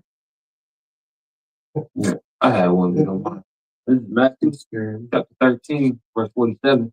It says, again, the kingdom of heaven is like unto a net that was cast into the sea and gathered of every kind. So going back into the example, like HALALYAM is using us as fishers. And then Lord willing, once the message out there, if people don't get it, they're going to be hunted. It says, which when it was full, they drew the shore and sat down and gathered the good into the vessels, but cast the bad away. Then it's going to explain why. It says, so shall it be at the end of the world, the angels shall come forth and sever the wicked from among the just, and shall cast them into the furnace of fire. There shall be wailing and gnashing of teeth. So the Lord is hand-picking certain individuals to teach his word and to be ambassador Yahushua. That's not a light thing. We represent for our company. That's a major enterprise that we work for. And if people don't fit the mold, like you're fired, you out of here. Right. You feel me? And the people are never picked from the jump. You know what I'm saying? Y'all about to receive the same judgment, which is missile fire. It's going to be the teeth of wild beasts, those spirits created for vengeance. Thus said the Lord. This ain't our vain opinion, and the proof is in the pudding. Our elders and apostles been pushing these different prophecies. We've been seeing them manifest, and we're going to continue to see them manifest. So when we say, hey, judgment must first begin at the house of Israel, and we see leaders like Alazar and certain people like Nate pop up every 6 months, and you got some sort of ailment or something going on, we know that these scriptures are true. You know that YAHWAH is dealing, and we're grateful for him being the author and finisher of our faith. The prototype of how to do this thing, and for that government that'll be resting on his shoulders, pursuing Isaiah the 9th chapter. Our teammates, Abu will be part of that team. Can you get that Colossians? Because that lead right into that verse that you just read. It goes right into that Colossians 1. This is Colossians chapter 1 and verse 25. And it reads, whereof I am made a minister according to the dispensation of the Heavenly Father, which is given to me for you to fulfill the word of the Heavenly Father. What the verse above it say? That's the verse I want. What the verse above it say? Who now rejoice in my suffering? I think it's 2 verses up here. Read 2 verses up, and then I started 23. If you continue in the faith, so like in Colossians 1 and 23, if you continue in the faith, grounded and settled, and be not moved away from the hope of the gospel, which ye have heard, and which was preached to every creature which is under heaven, whereof I, Paul, am made a minister, and that gospel is the good news. So the message of reconciliation, that mystery of the Gentiles being revealed. We've finally figured out who the man of perdition, the man of sin is. You know, we wouldn't know these things if YAHWASHI didn't make us privy to his prophets and the Holy Spirit. It says, who now rejoice in my sufferings for you, and fill up that which is behind of the afflictions of YAHWASHI in my flesh for his body's sake, which is the church. right. So go into that word dispensation. Read 25 again. Yeah. Verse 25 says, whereof I am made a minister. Well, because you're gonna keep going. But read 27 28, and then go to the word dispensation. Whereof I am made a minister according to the dispensation of the Heavenly Father, which is given to me for you to fulfill the word of the Most High. That's the whole purpose. Remember, it says our profession. So he said, wherefore I made a minister, a servant, according to the dispensation of the Most High. So we're made servants according to the roles we're given, right? Whether you, whatever your position is, Right. camp, you know, in your church, you know, you serve a purpose in the church. They go, oh, I'm gonna no, bro. Whatever your position is, bro, whether you're head or whether you're a disciple, whatever your how the structure set up, you have a role, you have a purpose. It's our profession. We all got the same goal. We all got the same agenda, the same blueprint, same penny. Can you get that word real quick?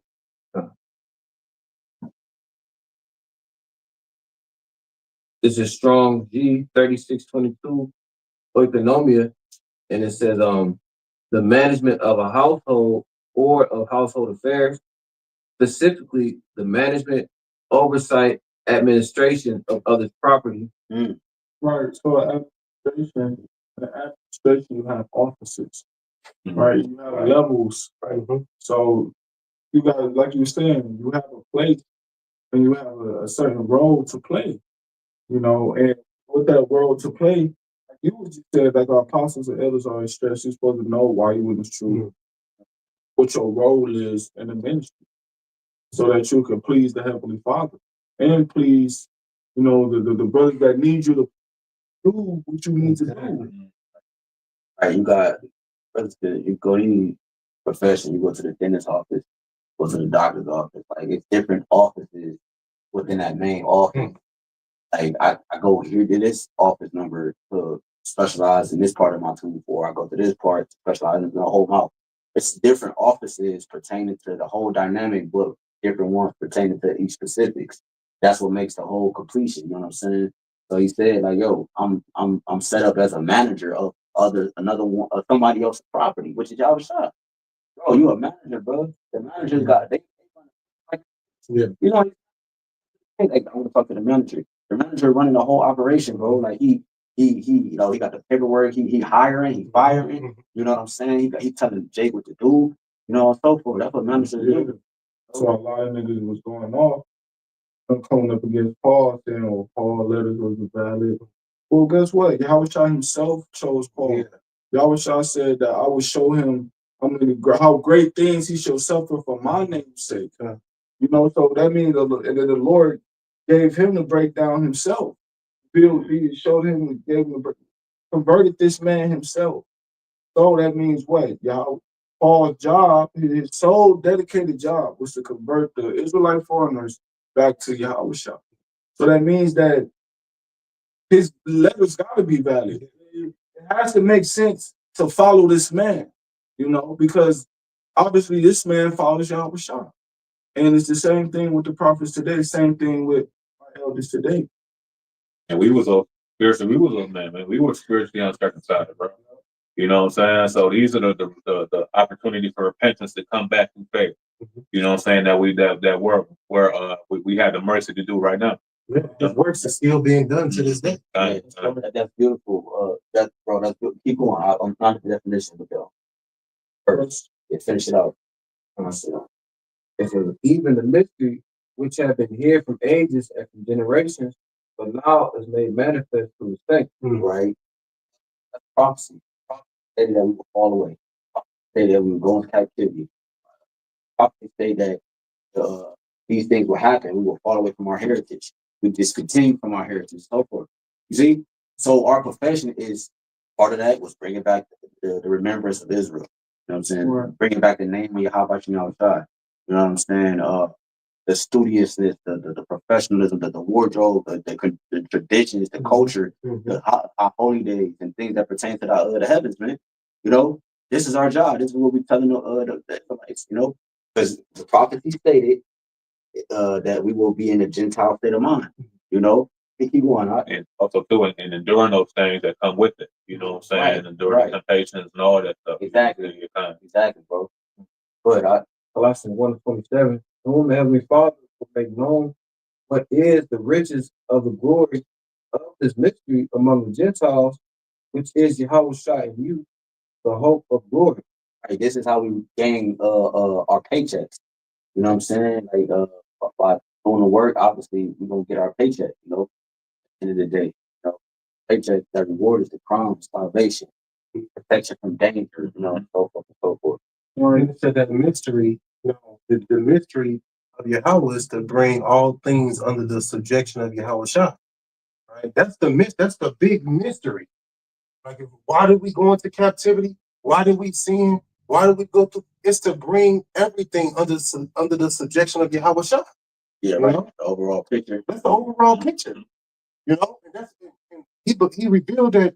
The apostle Paul revealed that to us. I believe. I think it was in Philippians when he said the mystery of the Lord. You know, I digress, but pretty much the mystery is, it's not a mystery no more. We know it. We just told you. What's the mystery? To bring everything under the subjection of Yahawashi.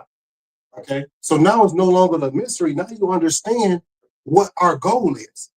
You know, that's our goal. When we teach, when we prophesy, our goal is to bring this world under the subjection of Yahawashi. Right. That's beautiful because Paul, when he's talking right here, the mystery in this context of the verse, he's talking about the Gentiles being, you know, it was a mystery of being converted, who they were, who Israel were. But the whole dynamic, like you're saying, was to bring everything to subjection. You got to start there first. Yes.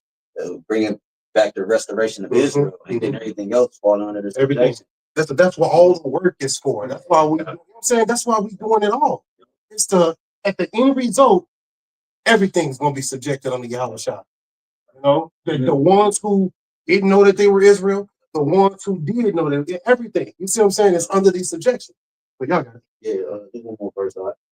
Colossians 1:28, whom we preach, warning every man and teaching every man in all wisdom. Who we preach though is synonymous with prophesy. Mm-hmm. Who we preach, warning every man, because that's our job.